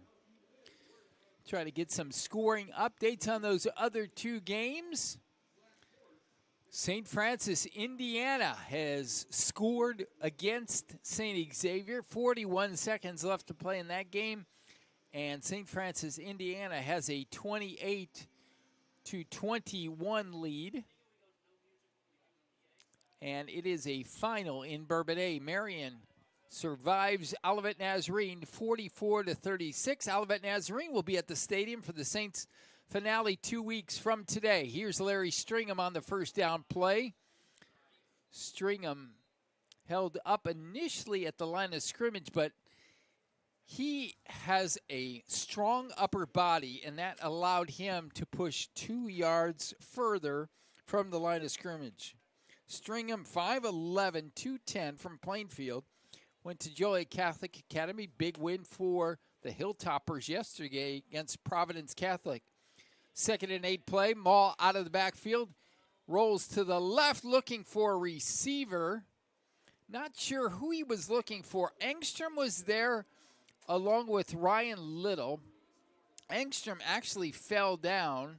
They were both in the vicinity, and it'll be 3rd and 8. Saints have not looked as sharp here in the second half offensively. This is their third possession. They got 1 first down on their initial drive and then an interception. The second one was 3 and out. And now this one could be 3 and out. Here's a pass play. Mason Hackman almost.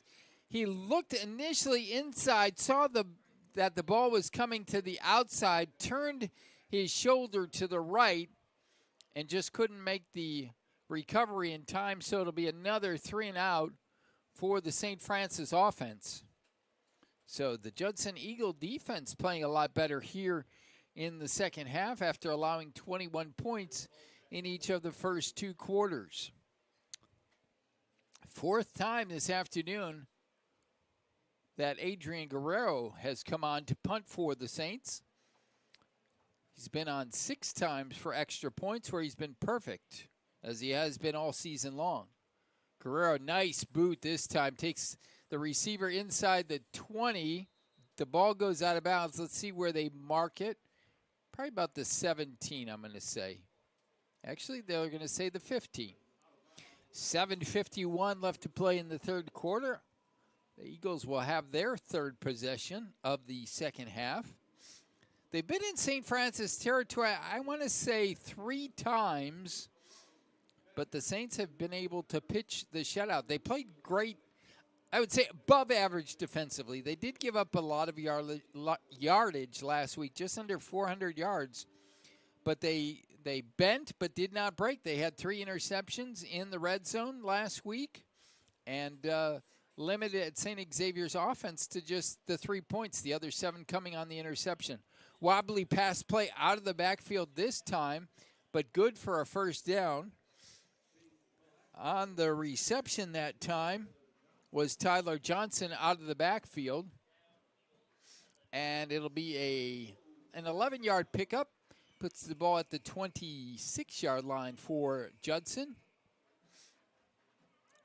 Playing a little bit tighter this time.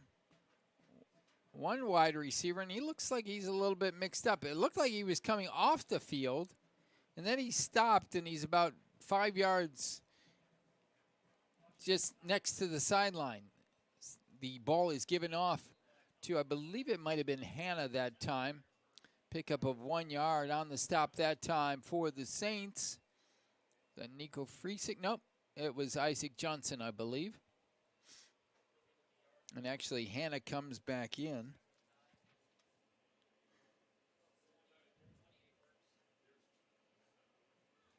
So it'll be 2nd and 9 for Judson. Saints, pretty much their starting lineup still intact defensively. Running play outside, left side, and Nick Franciscovich had it all scoped out. He gets in the backfield, and it goes for a 6-yard loss. Franciscovich a couple times now, at least, in the backfield for tackles for losses. And this one is a big one. A 6-yard loss creates a 3rd and 15 for Judson.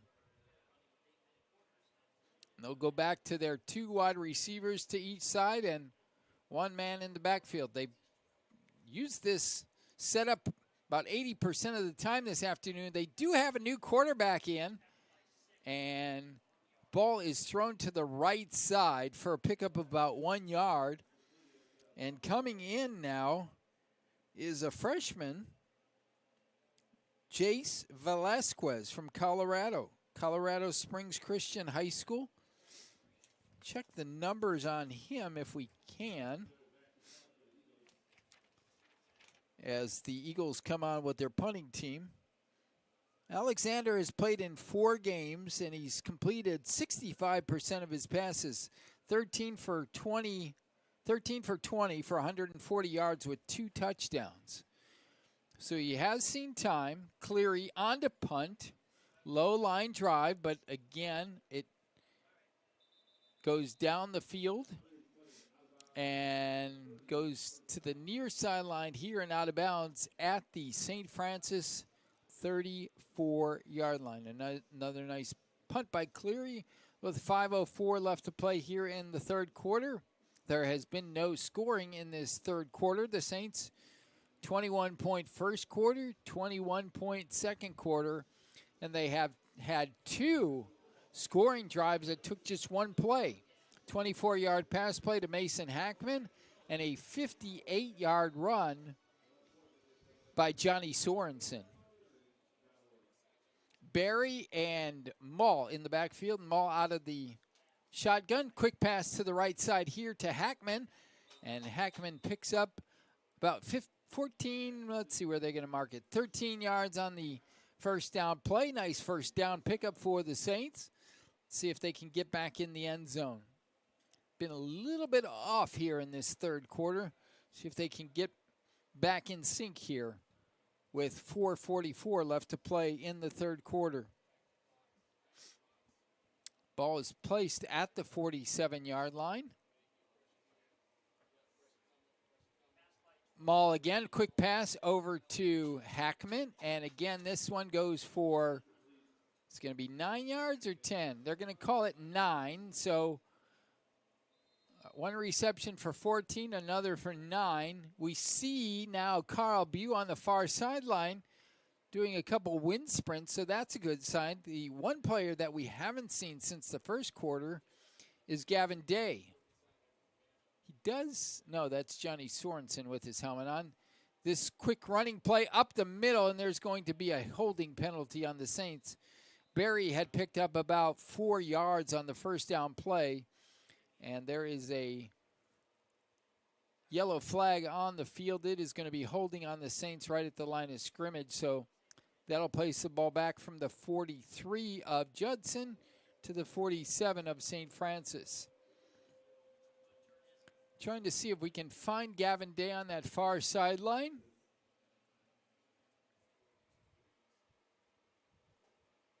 We did see him in the first half after that injury, and he was holding on to his helmet at that time, but we have not seen him in the backfield since that 1st quarter hit. Quick hitter left side to Ryan Little, and he keeps fighting against the lone defender that was on him, and that is going to go for about an 8-yard pickup, create it'll be 3rd and 11. I thought it was 3rd down. They were a little bit slow in changing the down marker from 2nd to 3rd down. So back in Judson territory at the Judson 44. And now we've got a flag down, but also an injured Eagle on the field. And I believe that's the big man, Bryden Miller, 6'2", 320. Looks like he's holding his hamstring. Now he's going to hop off the field. That's pretty impressive for a big man to hop off the field with one leg. So he'll be replaced.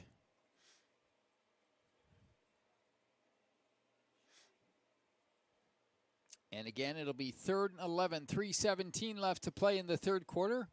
It's been all St. Francis, but all 42 of their points have come in the first half. No scoring here in the third quarter. Are they going to...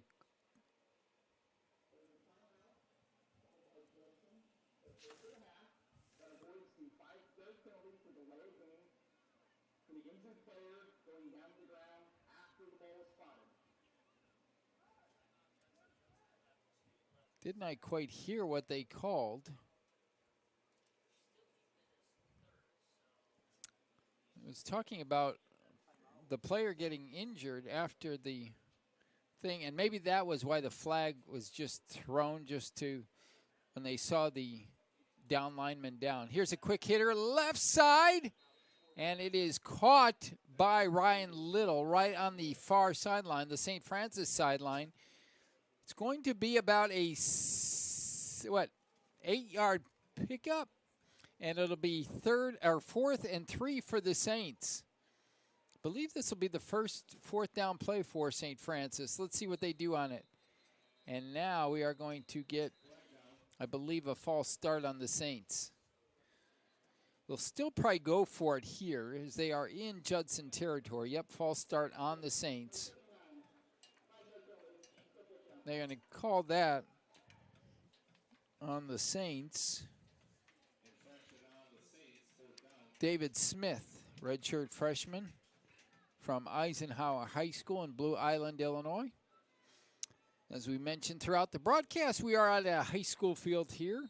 This has been the home to Judson football since its inception in 2021 on the campus of Streamwood High School in Streamwood, Illinois, just down the road from Judson, which is based in Elgin. Here's the 4th down play for the Saints. Maul looking to go to Hackman. He's got him. Right side down to the 20-yard line. They needed to get to the 33. And Hackman now 3 receptions on this drive, 2 for first downs. And he'll place the ball at officially the 21-yard line. Miller comes back in for the Eagles. Yeah, they've had 3 straight receptions to Hackman. Maul has found Hackman open on this right side. He's there again. This time they run the ball with Barry, and Barry is going to be hit by Miller right at the line of scrimmage.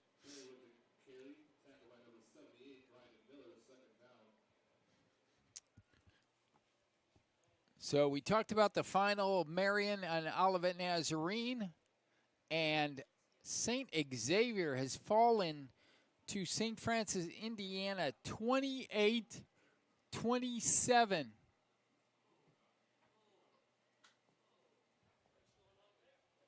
Here's the pass play by Maul over the middle to Engstrom.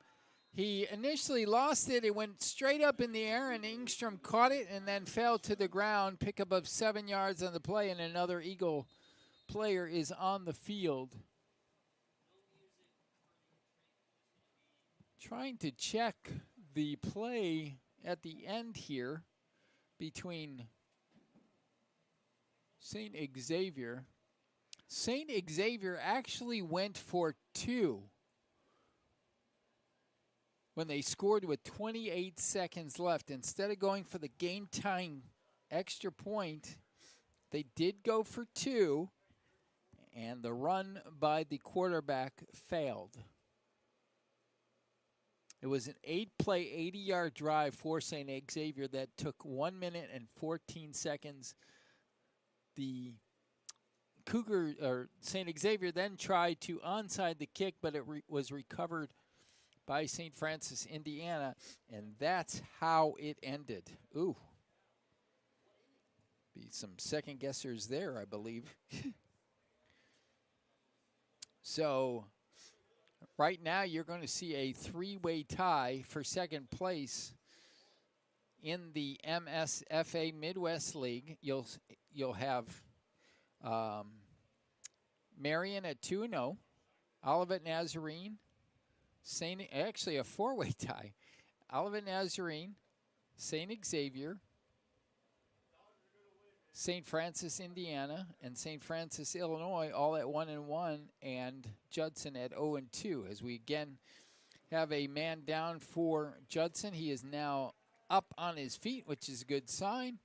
And he comes off the field walking under his own power. And the St. offense and the Eagle defense of Judson will return to the field, as this will be a 3rd and 3 situation for the Saints at the 14-yard line of Judson. Saints on the march, already leading 42-0. 5 offensive touchdowns, 1 on the defensive end.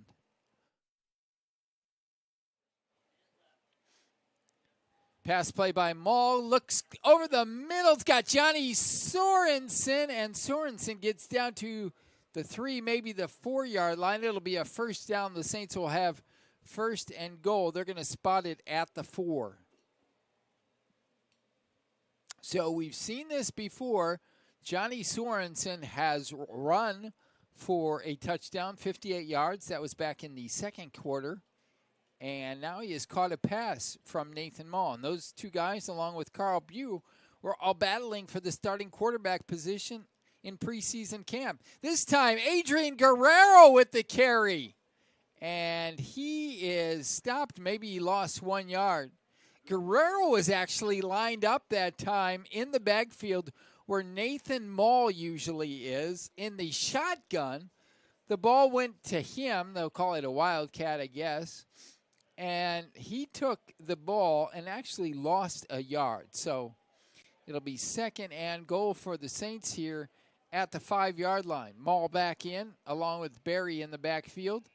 Tight set for the Saints, and that will end the 3rd quarter. So we will go 90 yards on the other side of the field, pretty much the longest you can go between sides.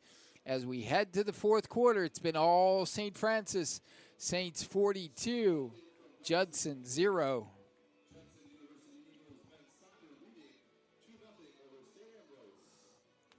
Let's look at some of the numbers here. After 3 quarters, Saints with a 10 first down advantage, 21-11.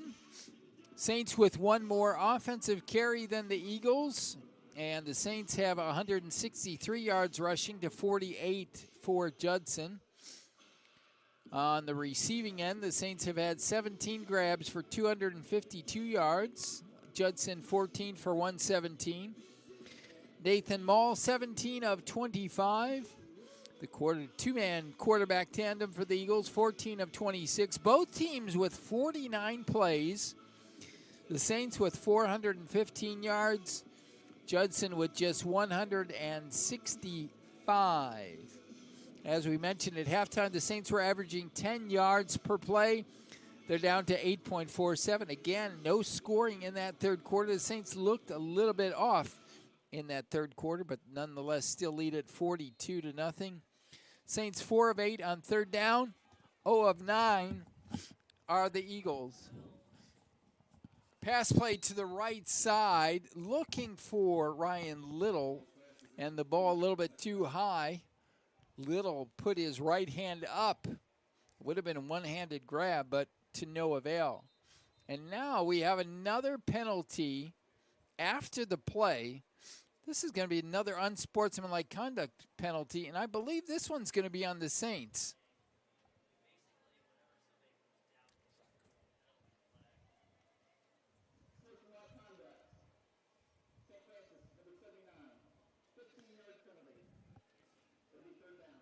So the Saints hit with the second 15-yard penalty of the game. It's going to be on David Smith, backup tackle for the Saints. He's going to come out of the game, and the Saints are now going to have 3rd and goal at the 20. So more than likely a 3rd down passing situation here. Larry Stringham in the backfield this time for the Saints, along with Mall. Mull, three-step drop, throws to the right, has Friddle, but overshoots him. Friddle had a couple of steps on the defender that time, and if Mull would have put it right there, it would have been a for sure score. Instead, the field goal unit is going to come on for the Saints. Owen McGuire, the holder. Long snapper Mike Carver, and of course Adrian Guerrero. Adrian on the season, if I'm not mistaken, 5 of 6. This is going to be a 37-yard attempt. Kick is up, and it is good. So a 37-yard field goal by Adrian Guerrero, and he is now 5 for 6 on the season. And he has made each of his last 5 attempts. So Adrian really having a solid year for the Saints. Struggled, probably was about 50% on field goals a year ago. Has really done a nice job this afternoon. He's got, 42, so 9 points today. Came into the season leading the Saints in scoring with 34 points. So he's got 43 now on the campaign, and it comes just 9 seconds into the fourth quarter. So the Saints finally get some points on the board here in the second half after scoring 42 in the first half, and see if the Saints can maintain this shutout defensively. As we mentioned last week, offensively, St. Xavier only had 3 points, the other 7 coming on an interception. Saints have a pick 6 of their own this afternoon. And so they have allowed, the St. Francis defense so far has allowed just 3 defensive points in the last almost 8 quarters, 7 to be exact. So Guerrero's set to kick off here again to restart play. Kick is taken at the 10-yard line. Up to the 15 is the receiver. Cuts across field where he is met by Jake Friddle. Nice open field tackle by Jake Friddle, who's done a lot this afternoon, both offensively and on the kickoff coverage. Has the tackle there, had a 55-yard run. He's got one of the 6 St. Francis touchdowns on a 1-yard run. The Eagles come back on the field with their backup quarterback, Jace Velasquez, a freshman from Colorado Springs, Colorado. Talk a little bit about their head coach when we get the opportunity. Run up the middle for about 6, maybe 7 yards before he's stopped by the St. Francis defense. It'll be 2nd and 3. The head coach for the Eagles is Sean Flynn. First season at the helm. He was a 1989 two-sport Eagle, played both baseball and basketball as we get back to the second down play. Again, a run, this time off left guard, and nice touchdown saving that tackle that time by Brevin Amiga.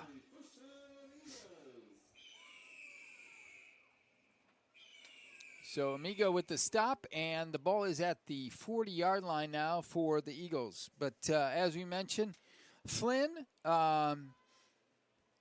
took over the helm of this program this year after serving at 4 different programs out in Colorado for about the past 10 years. Here's a run play to right side, over the 50, 45, 40, and finally being tackled on the near sideline here by Floyd Love for the Saints. So the Eagles getting a little momentum here. They are in St. Francis territory now at the St. Francis 37 with the clock running, 13:26 to play. Eagles trying to avoid the shutout behind Jace Velasquez, the freshman signal caller for the Eagles. Handoff again, and this time they stop right at the line of scrimmage. Let's see who that was. A couple backups for the Saints. Joe Borowski, Lockport High School graduate, in on the tackle. See who else is in the lineup for the Saints. Bryce Pollard still there. Trey Sayers back in. We mentioned Floyd Love on the previous tackle. 2nd and 10 for the Eagles.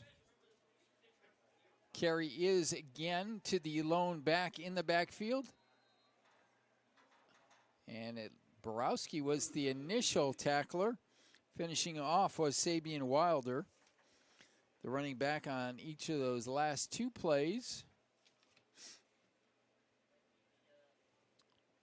Josley Borders Jr.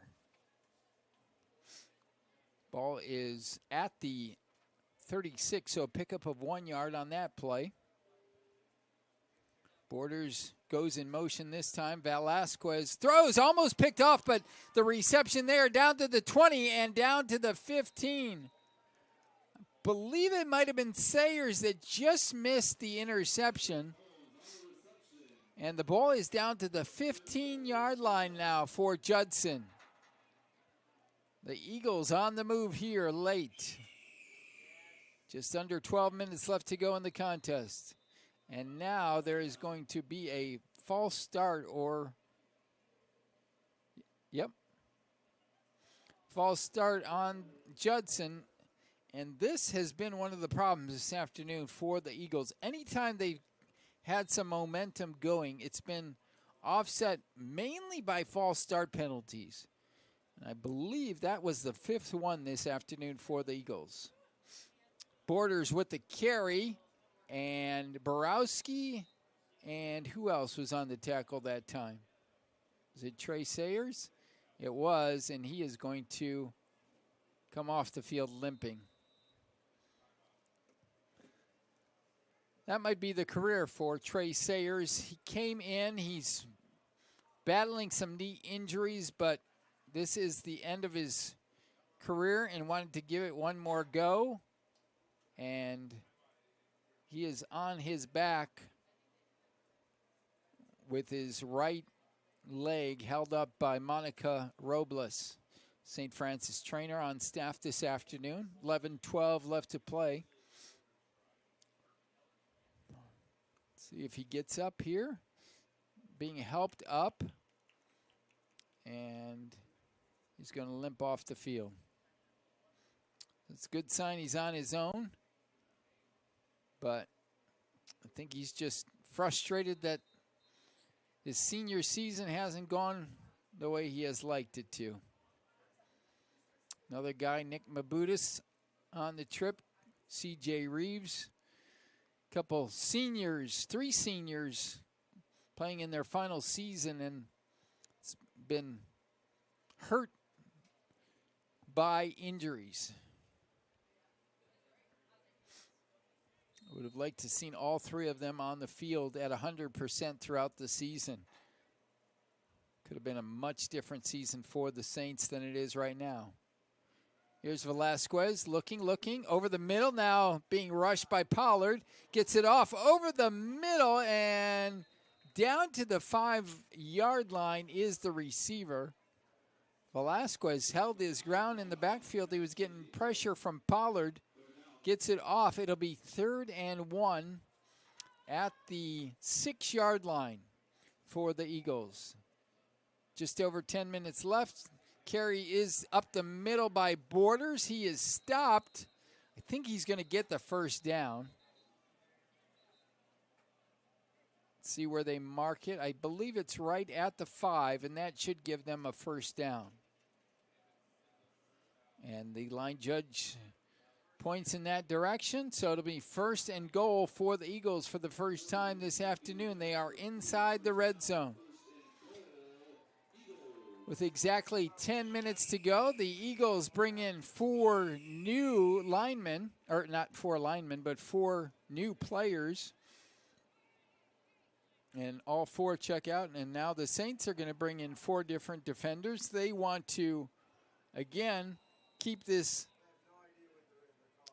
shutout intact. And now, let's see, Judson is going to call a timeout. I don't don't know if they're 2, 4, 6, 8. No, there is 11 on the field. There were 2 seconds on the play clock, and that is why the Eagles decided to call a timeout. It is their second of the half with 9:38 to play. It's been all St. Francis. If you're just joining us, let's give you the scoring summaries. Pull them up here. There's been enough of them. So the Saints put up 21 points in both the first and second quarters. The first drive started at the Saints' 5-yard line, and on the first play from scrimmage, Jake Friddle went 55 yards down this near sideline. That set up the 6-play, 95-yard drive, ending with Larry Stringham's 7-yard touchdown run. The Saints then had a onside kick after Judson was called for unsportsmanlike conduct on the kickoff. They kicked off from the 50, got the ball back at the 37. 5 plays later, Ryan Little was found by Nathan Mall for an 8-yard reception. And then the next offensive play for Judson was a fumble. Rob Baranowski recovered. And then 1 play later, Nathan Mall found Mason Heckman for 24 yards. That was the first quarter scoring. As we see both teams check back on the field. 1st and goal for the Eagles. Couple starters back in for the Saints to preserve the shutout. There's a fumble. And I believe Jace Velasquez has recovered it. He does. And it'll be a loss of 1 yard. So it'll be 2nd down and goal at the 6. It's always a question, you know, as a head coach, you're down by this wide of a margin. Do you know, if you don't get the touchdown within the first 3 plays, do you go for it on 4th down, or do you kick a field goal to avoid the shutout? See if the Eagles have that dilemma to face against the St. Francis defense. Here's Borders, and he is stopped initially in the backfield, and then coming up from his free safety spot is Michael Hackman. And Hackman drops Borders for a 4-yard loss, and it'll be 3rd and goal now at the 10. It was 1st and goal at the 5. It is now 3rd and goal at the 10. It's always a lot more difficult when the field is tighter.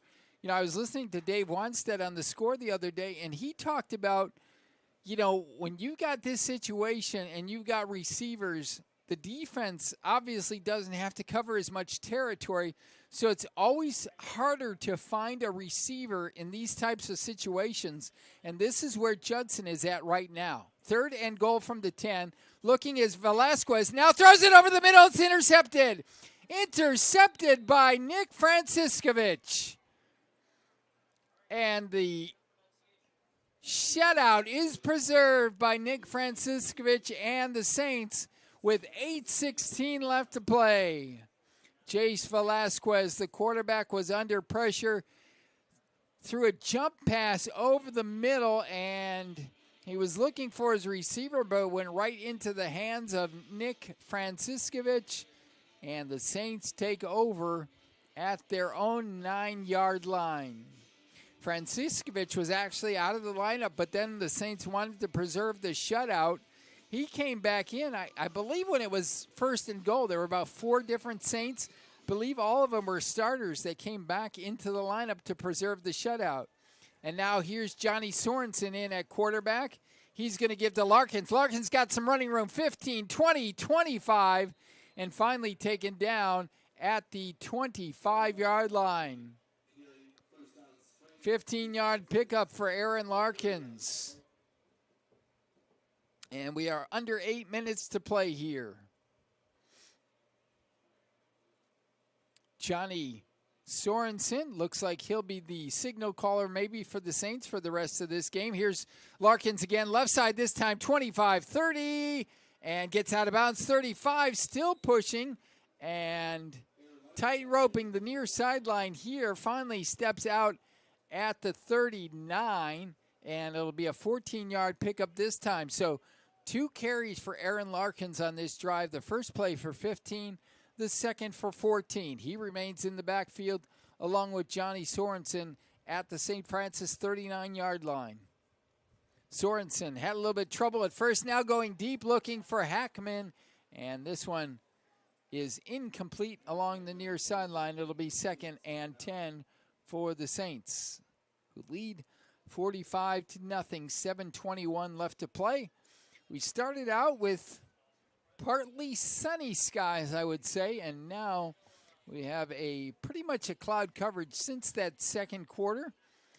Pretty much has also remained at about 55 degrees. Here's Sorensen give to Larkins. Larkins straight up the middle, still going into Judson territory. And another 13-yard pickup for Aaron Larkins straight up the chute. Be first down for the Saints. Third first down of this drive. And now we have an injured Eagle on the field. It is going to be Bryden Miller again coming out, holding his right hand, or his right arm, I should say. They will restart play as he comes off the field. Saints in Judson territory at the 48. Sorensen still the signal caller for the Saints. Larkins still right behind him. Again, give to Larkins up the middle, and this time he is going to be stopped for a 1-yard loss.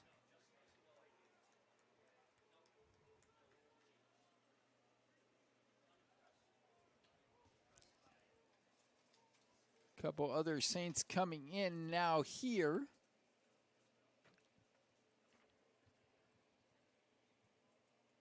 Kevin Holland checks in. He's the wide receiver to the far sideline. Mason Hackman still to the near side. 2 running backs for the Saints in the backfield, along with Sorensen. This time it's Sorensen up the middle, and he bulldogs his way down to the 42. He was initially met at the line of scrimmage. Gets down to the 42, so it'll be 3rd and 5 for the Saints. So pickup of 6 yards for Sorensen, as he has Stringham to his right and Larkins to his left out of the shotgun. This time it is Sorensen again. He fakes to Stringham, and he gets about, or are they going to mark it at the 40? So it'll be a 3-yard pickup. It'll be 4th and 2 for the Saints. And again, Miller comes out. He goes in and out, and this time he has to come off the field because his helmet fell off. So it'll be 4th and 2 for the Saints, 5:38 to go, clock running. It's been all Saints this afternoon, 45-0. They get a replacement now for the Eagles. And this is the other guy who we talked about, I think, was the 330-pounder. Sorensen hit quickly, and Friddle, and we are going to have another 15-yard penalty. Friddle and the defender that time for the Eagles were talking after the play. Believe it was Liddell West. And I think West is going to be hit with a 15-yard penalty. As he continues to talk to the officials, and the officials are actually sending him off the field. So I don't know if that was his second unsportsmanlike conduct, or he's talking to the side. 15-yard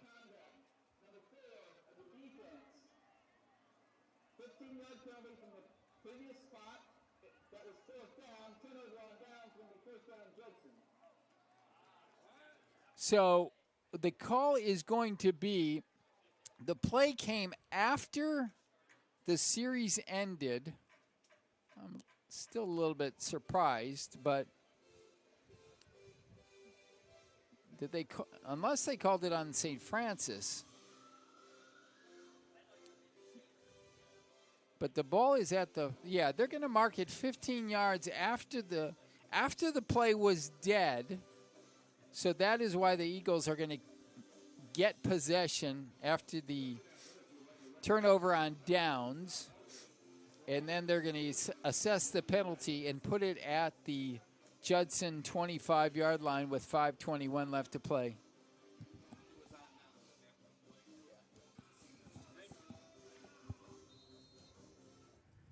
So 5:21 left to play. the Eagles will have it at their own 25-yard line. I think it's Velasquez still in there. Yep, he hands off to, is it Borders? Yep, Borders on the carry. And he picks up about 6 yards on the play. I like this Borders guy. Let's see what his size is. 6'2", 200. He hits the hole hard. He's been getting about 5 yards a crack when he's carried the ball. And he is to the right of Jace Velasquez. He gets the ball again. This time stopped about 1 yard after the line of scrimmage. Trying to see who was on the tackle that time. A couple different Saints in there. I think maybe Orlando Ross was on the tackle that time for the Saints, a freshman.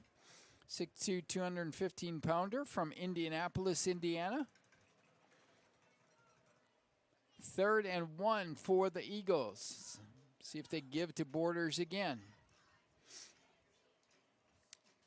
Do not think they have had success on 3rd down as of yet today. This one is to Borders, and I don't think he's going to get it. No, he's going to be short. And let's see. I believe the Eagles have not converted on 3rd down. Maybe one, actually 2 times. 2 for 12. They are 2 for 12. It actually happened on that last drive when they got down to the 5-yard line. So it'll be 4th down. They actually lost maybe 1.5 yards that time, and they are going to bring out their punt team again. This will be the 6th punt of the afternoon for the Eagles. Saints have had 4. 3:27 left to play and counting. Punt is away. Ingstrom calls for a fair catch at the 35. So let's see if the Saints can maintain possession for this final 3 minutes and 18 seconds and head home with a 45-0 shutout. Heading into that matchup against Marian University. Marian defeated Olivet Nazarene earlier this afternoon. It was a battle of top 20 teams. Marian was number 8. Olivet Nazarene was number 19. And Marian came away with a 44-38 victory. Those will be the next 2 opponents for the Saints. Marian next week in Indianapolis, and then the Saints' home finale the following week against Olivet Nazarene. Owen McGuire into the lineup for the Saints as the quarterback. And he hands off to Tyshawn Strong, I believe is in. Yep, Tyshawn Strong is in the backfield for the Saints. Pickup of about 3 yards on the play. It'll be 2nd and 7. Strong remains in the backfield along with McGuire. McGuire to throw left side, and throws a little bit wide of his receiver, Brandon Bavershaw. And Bavershaw is from Lincoln Way West High School. Seeing his first action of the season, I believe. He's ball's at the 38. It'll be 3rd and 7 for the Saints. Owen McGuire, junior quarterback from Plainfield South High School. See him a lot on holds, on extra points, and field goals. 3rd and 7 here. Back to pass. Looking, now running, now throwing, and it is deflected and almost intercepted. And it'll be 4th down for the Saints. So they run out just about 40 seconds off the clock after the failed, the 3-yard run and then the 2 incomplete passes. And Guerrero will come back on the field here for the 5th time this afternoon on this Streamwood High School turf. Streamwood, Illinois, just down the road from Judson's campus. This has been the home for Eagle football since day number 1 back in 2021 when they started the program.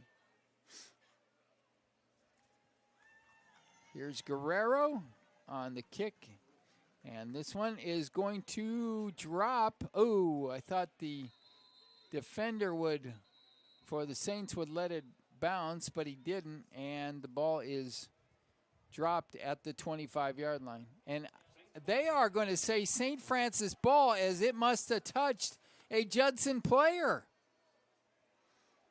That's what one of the Saint players was signaling, and I was like, why is he signaling that? It's not like a kickoff where you can touch the ball, but obviously it hit one of the Eagle players, and the Saints will have it at the 26-yard line. 2 minutes, 30 seconds left, and the Saint offense will come off back on the field with Owen McGuire.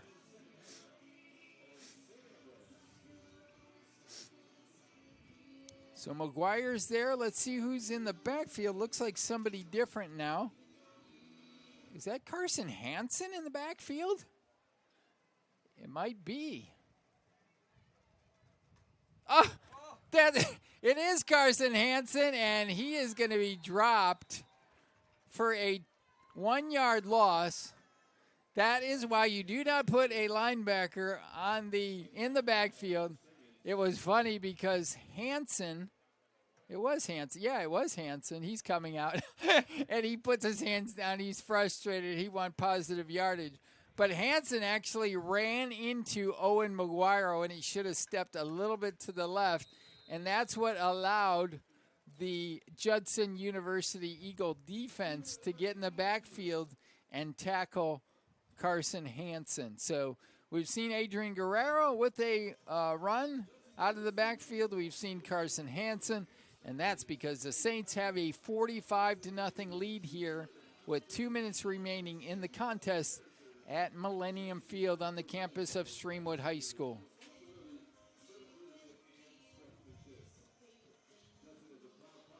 Yeah. Again, a reminder, Saints will be back on the road next week. Nick Jacobs will be back. We'll head to Indianapolis, Indiana to face Marion University, probably the favorite of this Midwest League division, the Midwest side of the MSFA. And then the Saints will have their home finale.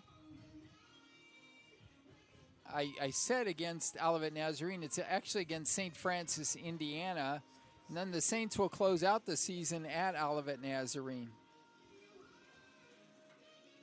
So the 2 minute warning is over. It'll be 2nd down and 14 for the Saints. So actually it was a 4-yard loss for Carson Hansen. Owen McGuire to throw on 2nd down, looking for his receiver, and has him. On the reception that time was Chaz DuBois from Danville, Wisconsin. Bismarck Henning High School. 6'3", 185-pounder, makes his first collegiate catch, and it goes for a 1st down inside the Eagle 10-yard line. Looks like it'll be about the 6th. Nice catch by DuBois. McGuire again left side. He was looking for his other receiver there, Brandon Bavashera. And the big man is down again. And there is a penalty marker down as well.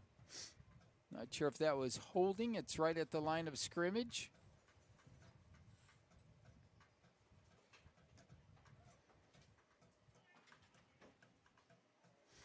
Referees converge, all, well, 6 of the 7, or 5 of the 7, I should say. And they're discussing the play with 1:27 left to play here.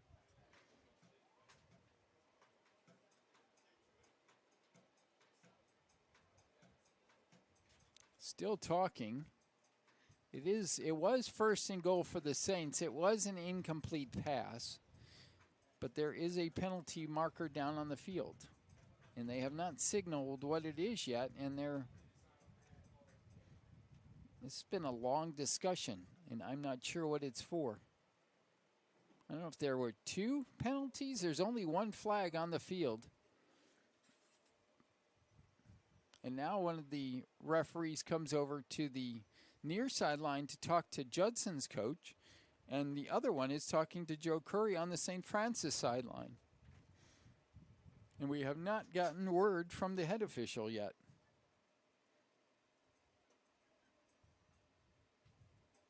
Here we go, maybe.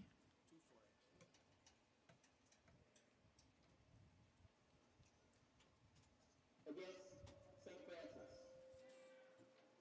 Offensive pass interference. St. Francis, number 83. After the play was over, unsportsmanlike conduct, number 79, St. Francis. Those 15-yard penalties were reinforced. That's number 79's second UNS in the game. He's been disqualified. So the Saints called for pass interference, and then David Smith called for his second unsportsmanlike conduct penalty, so he is out of the game for this week as well as next week, the backup offensive lineman.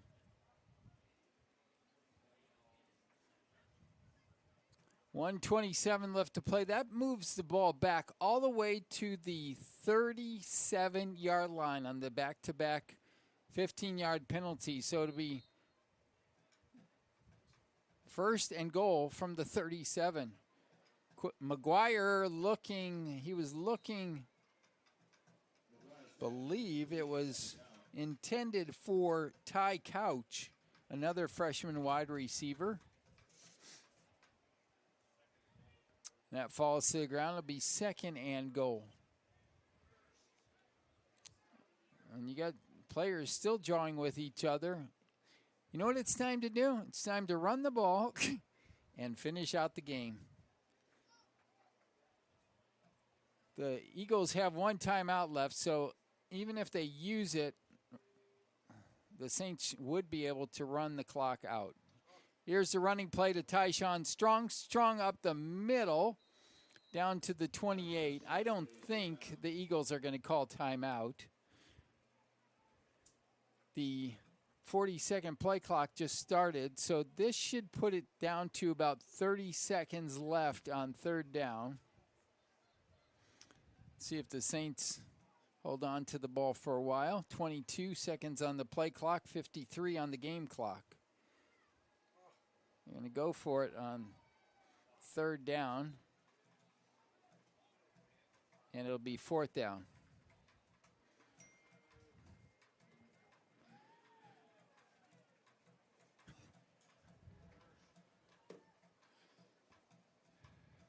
So it'll be fourth down for the Saints. Adrian Guerrero is going to come out, and he is going to attempt what is going to be a 45-yard field goal. His long on the season, I believe, is 46. Yep, 46 against Indiana Wesleyan.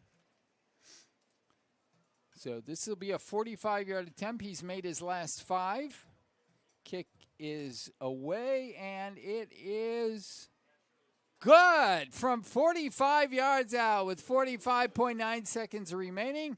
The Saints put 3 more points on the board, and Adrian Guerrero has, 42-6.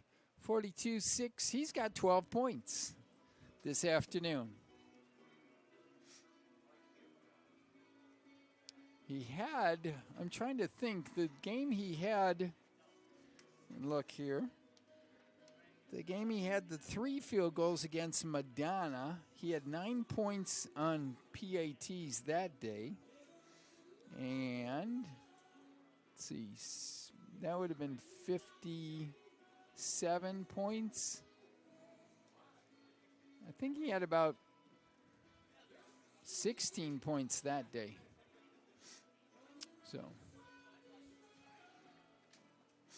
So he's got 12 today, 16 that week, and that's why he leads the club in scoring. And he will kick off to restart play with 45.9 seconds left.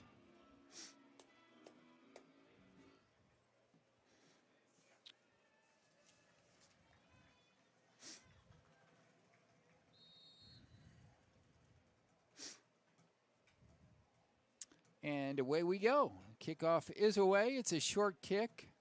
And it's going to be taken at the 22. It's fumbled, and Judson does recover.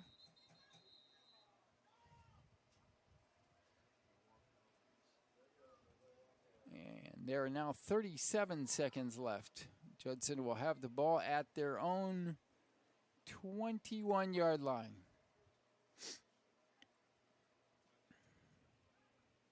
Do a recap right at the conclusion of the game. Give you some numbers. See who else has checked in for the Saints here. Matt Source is in the lineup for the Saints. Jake Friddle playing defensive line now.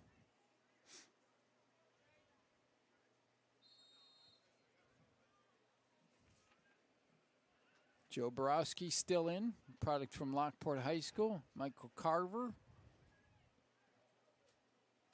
Both teams going out of a tight set, and the Eagles are just going to down it, and that should be our contest. Eagles are going to come off the field. Saints are going to come off the field as well, and that will do it. Your final score this afternoon from Streamwood High School in Streamwood, Illinois. It was all St. Francis. The Saints pitched the shutout 48-0. 42 of those points coming in the first half. The final 6 coming in the second half on a pair of Adrian Guerrero field goals, and that's how it concludes. Let's look at the final numbers real quick while we can. As we refresh our computer screen here. Saints improved to 3-4 overall, even up their record at 1-1 in league play. Judson falls to 0-8, 0-2. Here we go. First downs for the Saints, 25. Judson, 15. Rushing attempts. The Eagles held to 99 yards. The Saints with 224. Passing yards, 276 for the Saints, 148 for the Eagles. The Saints completed 18 of 34 passes with 1 interception.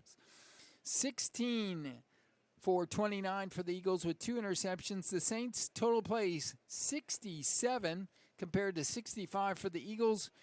Exactly 500 total yards for the Saints, 247 for the Eagles. So the Saints averaged 7.4 yards per carry, and the Eagles were at 3.8. See what other numbers we have here. The Saints with the 2 interceptions on the afternoon.